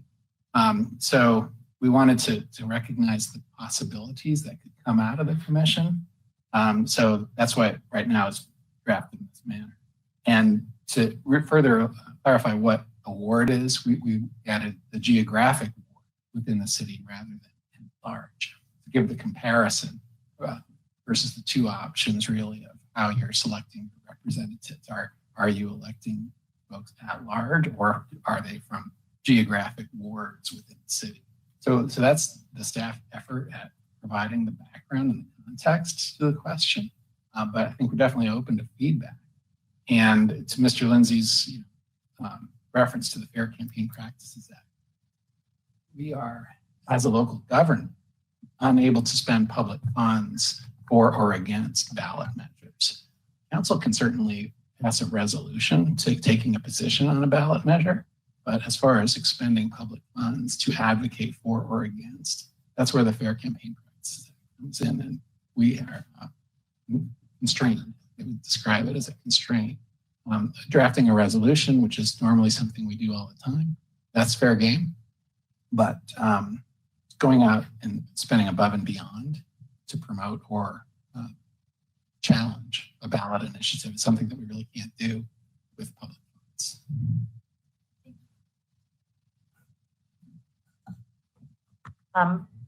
Councilor Seymour. Thank you, Mayor. I appreciate the language in this. I think it's very explanatory. It's crisp, it's clean, and it gives all the options. I do have a question as far as then the enabling behind this once it's passed. Would we then have to come up with, when this happens at a state level, when they form a commission or whatever, the speaker gets a pick, the governor gets 2 picks, on and on and on how to seat this. How would we then enable this? If I could, Mr. Lindsay, I think it's going to be up to City Council to decide how to form the commission and what kind of resources to authorize for the commission's benefit. If council wants the commission to have access to experts who can brief them on different governance structures, I think there'll be a contract that would be coming before City Council to pay the fees for that type of a consultant who could assist the commission. But as far as the numbers of people who are on it, where they might be living in the city and whose choices are in and whose are out, that's really up to City Council. Thank you. Are there any other questions on this item? Okay, we'll move on to the next. And so actually, per Mr. Tripp's direction, I'm going to jump past the 2 revenue items. We'll come back to those. And let's talk about the marijuana items, which are labeled 4A and B in your packet. I would just say we've had a number of discussions with colleagues across the state and from CML since this was published last week. I think Mr. Franklin and I have gotten a little bit better direction and guidance from some other municipalities that have passed enabling provisions around marijuana. I think the language here will change slightly based on that, but I believe what we would look to come back to City Council would prefer to proceed with a marijuana measure and a marijuana sales tax would be 2 questions that are connected. One describing the legalization of retail retail, recreational, and medicinal marijuana. And then if that is approved, an additional question that would identify that it would be subject to the city's sales and use tax and an additional sales tax above and beyond that, subject to the normal Tabor language. Hey, Council, are there any questions, Mayor Pro Tem? Thank you, Madam Mayor, and thank you, Mr. Lindsay. I guess, I've been a proponent of this going to the voters because I've heard a lot on both sides of it. I think it's just time for the city to decide whether or not they want it. And that's, in my mind, needs to be up to the constituents. But with that said, so say this passes, one of the concerns that I have heard, and so I'm just curious, in the same kind of vein of Mr. Seymour's question about enabling something that goes through, then how is it regulated and decided, what zoning and where in the city it can be allowed and how many, I know I sat on SBL for a long time and there are a lot of rules around alcohol. So how is that going to work with this if it passes? Mr. Frankel, would you like to answer that question? I'd be glad to try. And Mr. Lindsay, please jump in. But thank you for the question, Mayor Pro Tem. I think that this regulatory structure would be something that would be developed for council's consideration and would then be adopted by city council. And you could put it into the Westminster Municipal Code, how we're going to regulate these, assuming that the voters approve the concept of legalizing the retail, recreational and medicinal marijuana sales in the city. So there would be code amendments that would be coming forward for your consideration, and they would be designed to regulate. And I think that the land development code would be impacted as far as where you would want these types of businesses and the numbers of businesses that we might license as a city. I think there are several levers that would be available for city council. I think you could control the numbers and the locations. So there would be some choices, and the sales tax revenues could defray some of the costs of the regulatory expense to the city. And I just wanted to reiterate something Mr. Lindsay mentioned. I would recommend that these questions be linked, because what I would not recommend, I should say, this is not my decision, but I would not recommend that we structure these as independent questions capable of passage independent. Because in that scenario, you could have the voters saying, yes, we want retail sales, but no, we're not going to tax it. And in that case, it would be challenging to fund the regulatory structure that I think would be appropriate to. So I would recommend that the questions be linked, and the approval of the retail, recreational, and medicinal sales would be conditioned on the passage of essentially the companion question on taxes. Assuming that the tax question passes, shall there be these uses allowed in the city? Great. And I agree. I'm actually very supportive of what you're saying as far as I'm being tied. I agree with what you said 100%. I guess one of the other intents, and just to put it out to the public in case they're listening, part of the reason for my question is I just want people to understand and validate my own thinking that if this passes, that doesn't mean in November somebody can just go get a retail spot and open up. There's going to be some hurdles they have to jump through, and we're still going to have some control around it, and going to be thought out. So I just want people to understand, operationally, if this passes, this doesn't mean, November 15th, all of a sudden there's going to be one around your corner. Correct, because the Westminster Municipal Code currently doesn't allow it. Right? So I think that one of the first steps would be a code amendment coming forward to City Council for consideration as to how do you want the code to read and what kinds of marijuana uses is the city going to permit, how many of them, in what areas, those types of parameters. I think that the passage, assuming a passage in November, would be the beginning of discussions on how to regulate.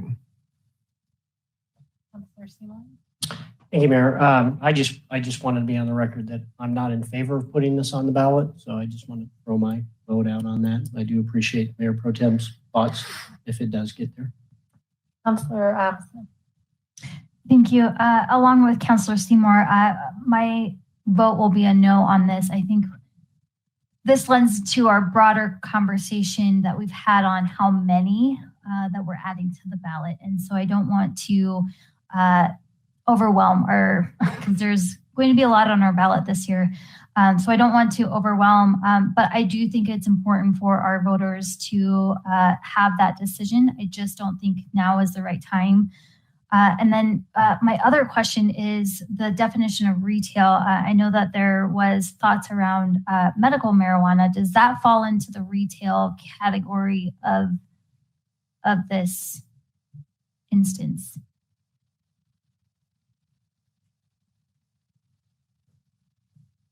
Thank you for the question, Councilor Smith. I think what we've tried to learn from our cities throughout Colorado by studying their ballot language is how best to describe these uses. And so what our intent, I think, is to capture the types of uses that we are intending for the voters to have say over.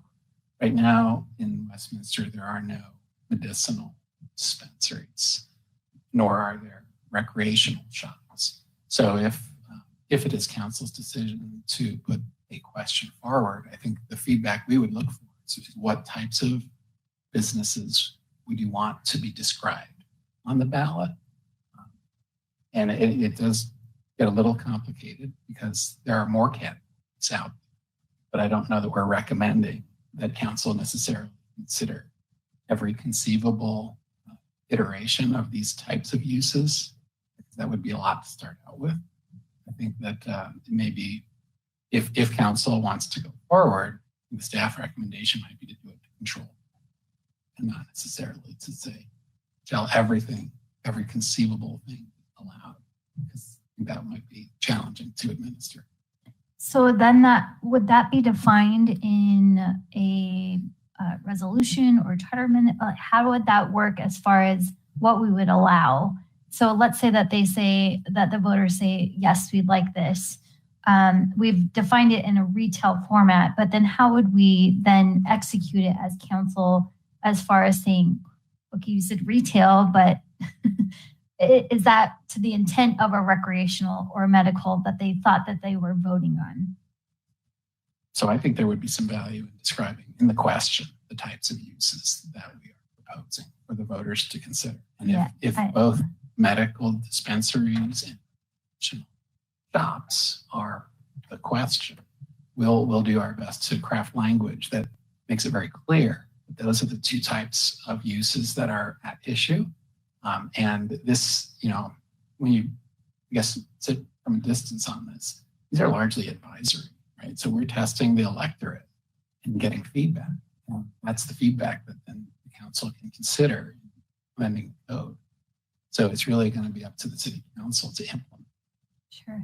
If I were to be a yes on this, my thought would be to be more clear, to have a better understanding. And just as a voter, I would want to know exactly what I'm voting on, right? Whether that's medical or recreational or any type of other use that's available. I would want to have the intentions of what it is behind it. So I would like it to see it crafted more intentionally than what it's presented. But if I could jump in, so based on the feedback we've had the past couple of days, if council decides to move forward on this question, staff would recommend that it be clearly tailored to identify retail, recreational, and medicinal marijuana.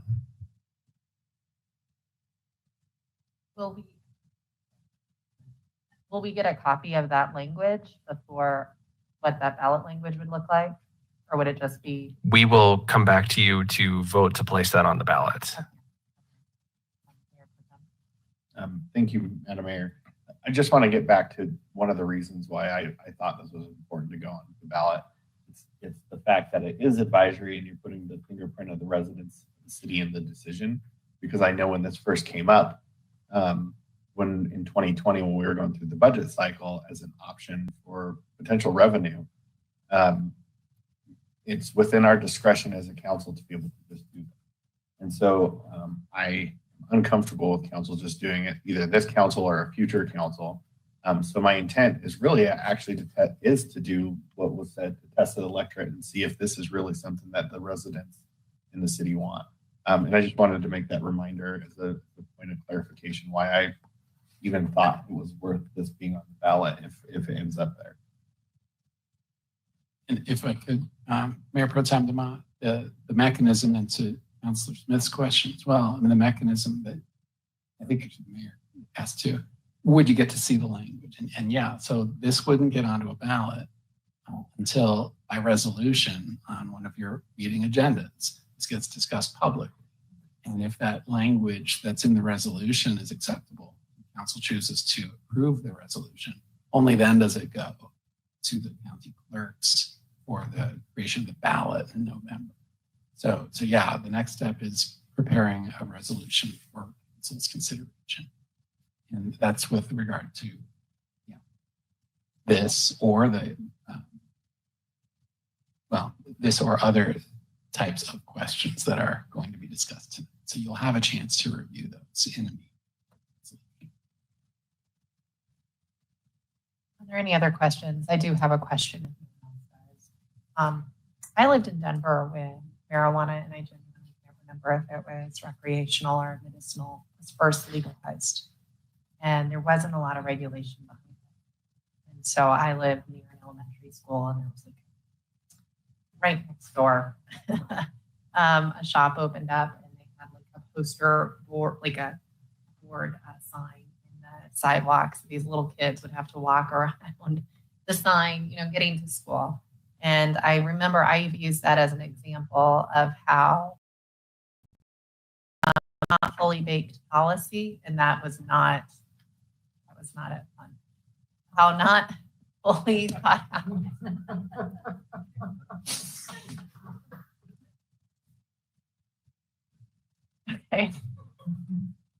Okay.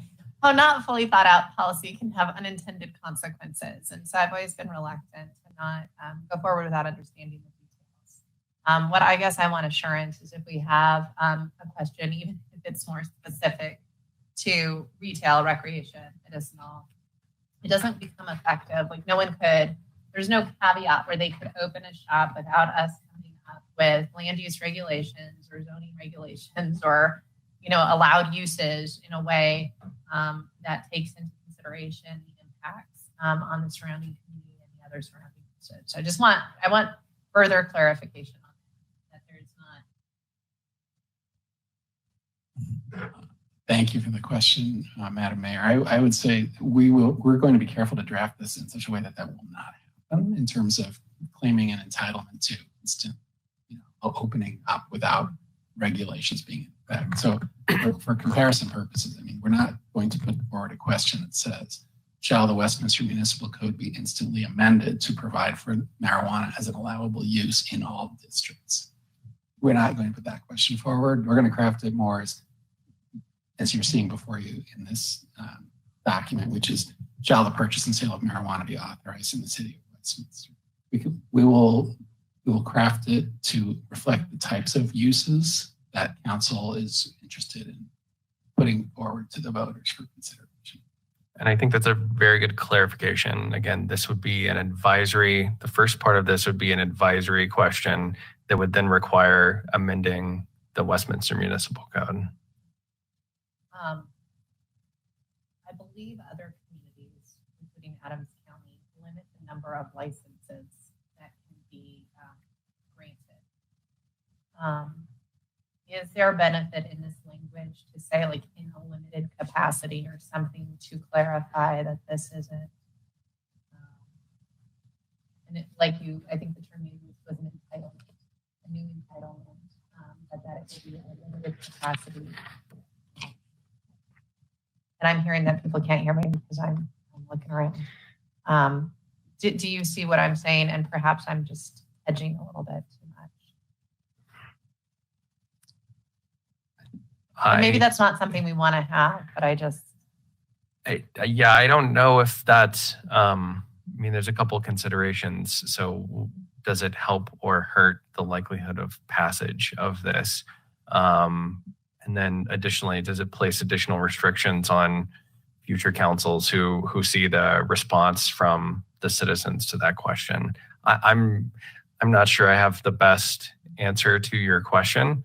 So my question isn't so much to sway if it is voted yes or no on, but it is to retain as much regulatory power as we possibly want. And that might go beyond land use into limited number of licenses. And so I just wonder if we need additional language to open that to, so that someone can't say, the voters have spoken on this, there's an entitlement to sell this. I just want to make sure we're not, and I'm sure you guys have looked it over and everything's fine. I guess I'm just wanting a little assurance that we don't need any qualifying language if one of the ways we wanted to regulate this was through limited licenses. Mr. Frankel, I think we could add some clarifying language to this to identify that there would be additional regulations placed. Agree, Mr. After passage. Yeah, I think that clarifying the question is in my notes. And, my hope would be to preserve options for city council. I would want to ensure that city council regulate this in the manner that it desires.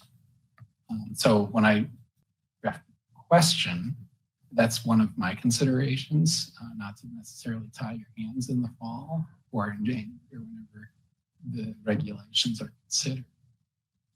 So, but point taken, I'm glad to work with Mr. Lindsay on some clarifications here. Thank you. I appreciate that. Seeing no further questions, I am similar to Mayor Pro Tem DeMont. I think this is checking the pulse of our residents and seeing where they're at in it. But I would like to do so in a way that preserves our ability to fairly regulate it and regulate in a way that protects the quality of life of our community. So that's where I'm at with it.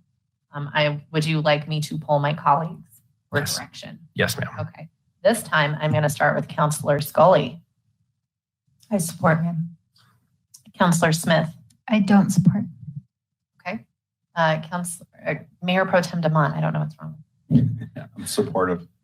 Councilor Seymour. I do not. Okay. Councilor Voles. I support.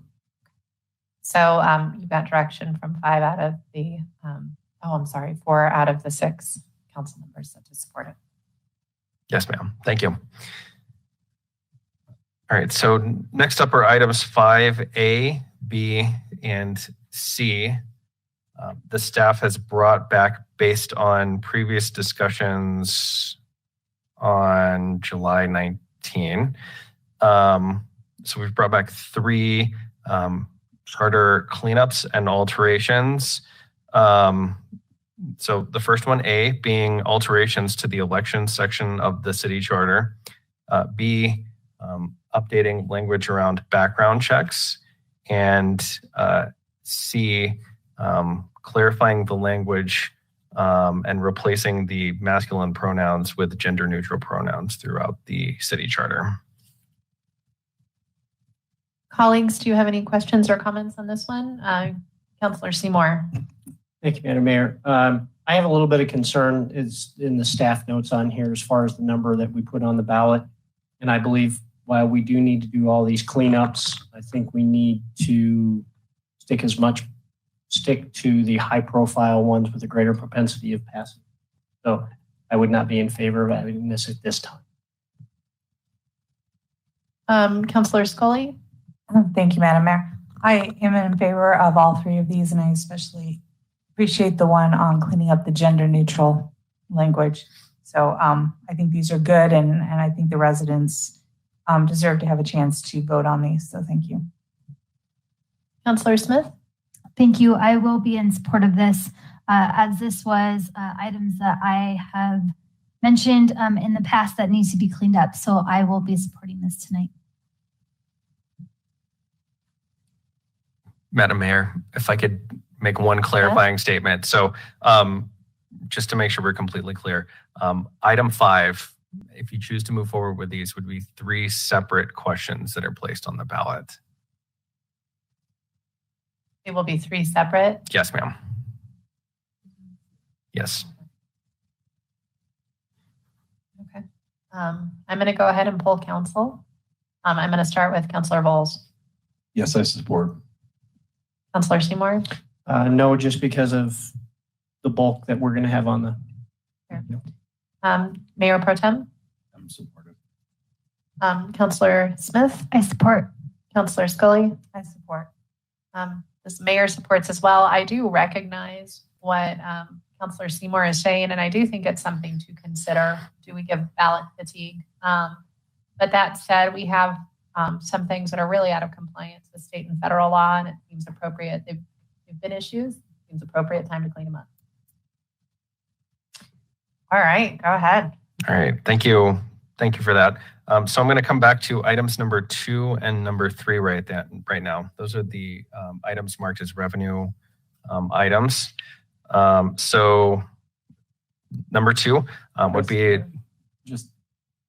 Sorry, Chris, just to make sure you understand, because certain ballot language gets set by resolution. Charter amendments take an ordinance, so it's going to take 2 readings on the charter amendment language to the voters. So just to understand that if this does move forward, it'll be coming to you for August 23rd, first reading, August 30th, second reading, special meeting. Thank you very much for the clarification. That will require a special meeting to be called for August 30th. All right. All right, back to your regularly scheduled program. So numbers 2 and 3 are the 2 revenue items that staff has identified and has discussed with you previously. So the first one is a proposal to extend the Parks, Open Space, and Trails tax, the existing tax, and add on additional bonding capacity on top of that for $15 million.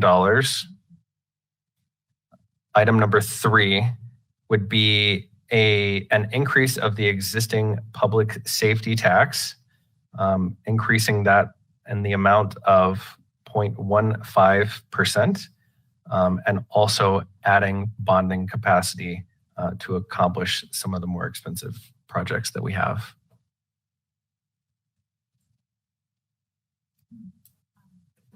Is there a reason we're looking at them? Okay, do we want to go through, the counselor have questions on the post extension and bonding? On the language, whether they'd like any questions? Okay, then Counselor Smith, sorry, I couldn't see that. Sorry, I don't have questions. This is much like my reason with item number 4 with the marijuana going on the ballot. Voter fatigue on the number of items that we have on our ballot. I don't think that this is a pressing item that needs to be voted on this year. I think it can be in the next election cycle. So I will be a no on this, no support. Okay. Any other comments? Mayor Pro Tem? Can you just remind us when the sunset of the current? 2032. 2032, thank you. And currently, I just want to make sure I'm accurate. This is adding bonding to it, correct? Yes, ma'am. So it's not just what we have. It allows us to capture, since we're at 95% build out, it allows us to capture available parcels that might be attractive to our open space program if they are to go on the market, because it removes that need for us to accrue over time. It would allow us to act swiftly. I do think we hear from our residents that our open space program is one of their most beloved amenities, that as they're seeing increased density in pockets, they would like to have some increased elbow room. And so that I do feel, and I'll remind people, this is what tested best in the survey that was done by staff. So I will be supporting it for those reasons. All right, starting with Councillor Valls. Yes, I support. Councillor Seymour. I support. Councillor Demont, or Mayor Pro Tem Demont. I don't know what's wrong with me tonight. You could call me Dave. I don't even care. I'm supportive. Councillor Smith. I don't. Okay. Councillor Scully. I support. Okay, so you have 5-1 support. Next up, the public safety tax increase with bonding capacity, as we've identified in the language that's in your packet.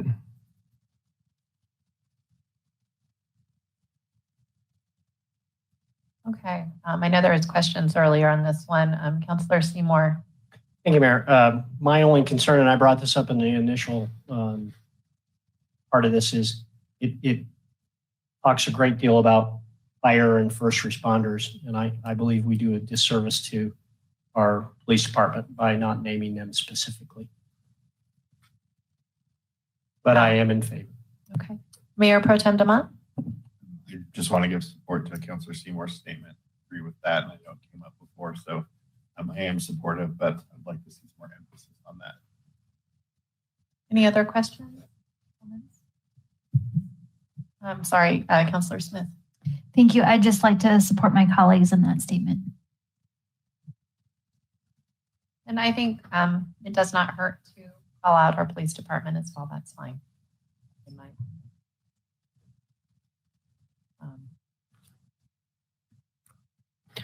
I believe we can find them. and you know, I'd prefer to use the term co-responders, but somewhere within there, instead of just mental health first responders. But perhaps there's better language. But yeah, I'm going to poll the council again, starting with Councilor Scully.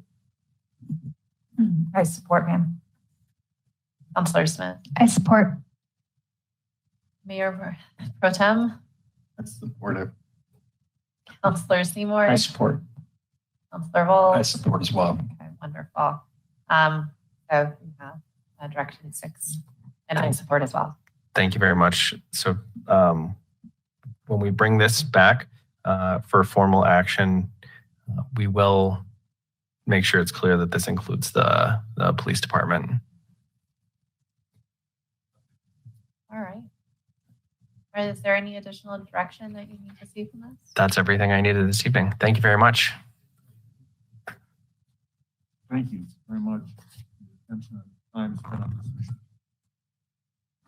All right. Our next item before us is a proposed executive session for City Council. Mr. Frankel, would you please read the title into the record?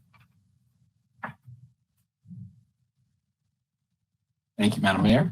The executive session that's proposed is a personnel matter. The discussion of the annual review process specific to the city manager, city attorney, and presiding judge pursuant to Westminster Municipal Code Section 111.3C1, Colorado Revised Statute 246402 or F1. Okay, members of council having heard the proposed executive session title, I'll poll each of you to ascertain whether you would support City Council going into an executive session under that subject. Councilor Voles. I do. Councilor Seymour. Yes. Mayor Pro Tem DeMont. Yes. Councilor Smith. Yes. Councilor Scully. Yes. And the mayor as well.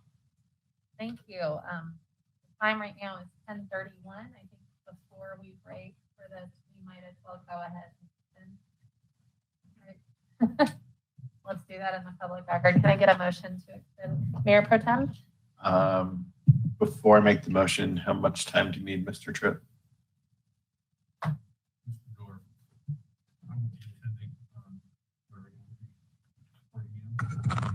Thank you, Mr. Tripp. Larry Dorr, Chief Financial Officer, and thank you, Mayor Pro Tem.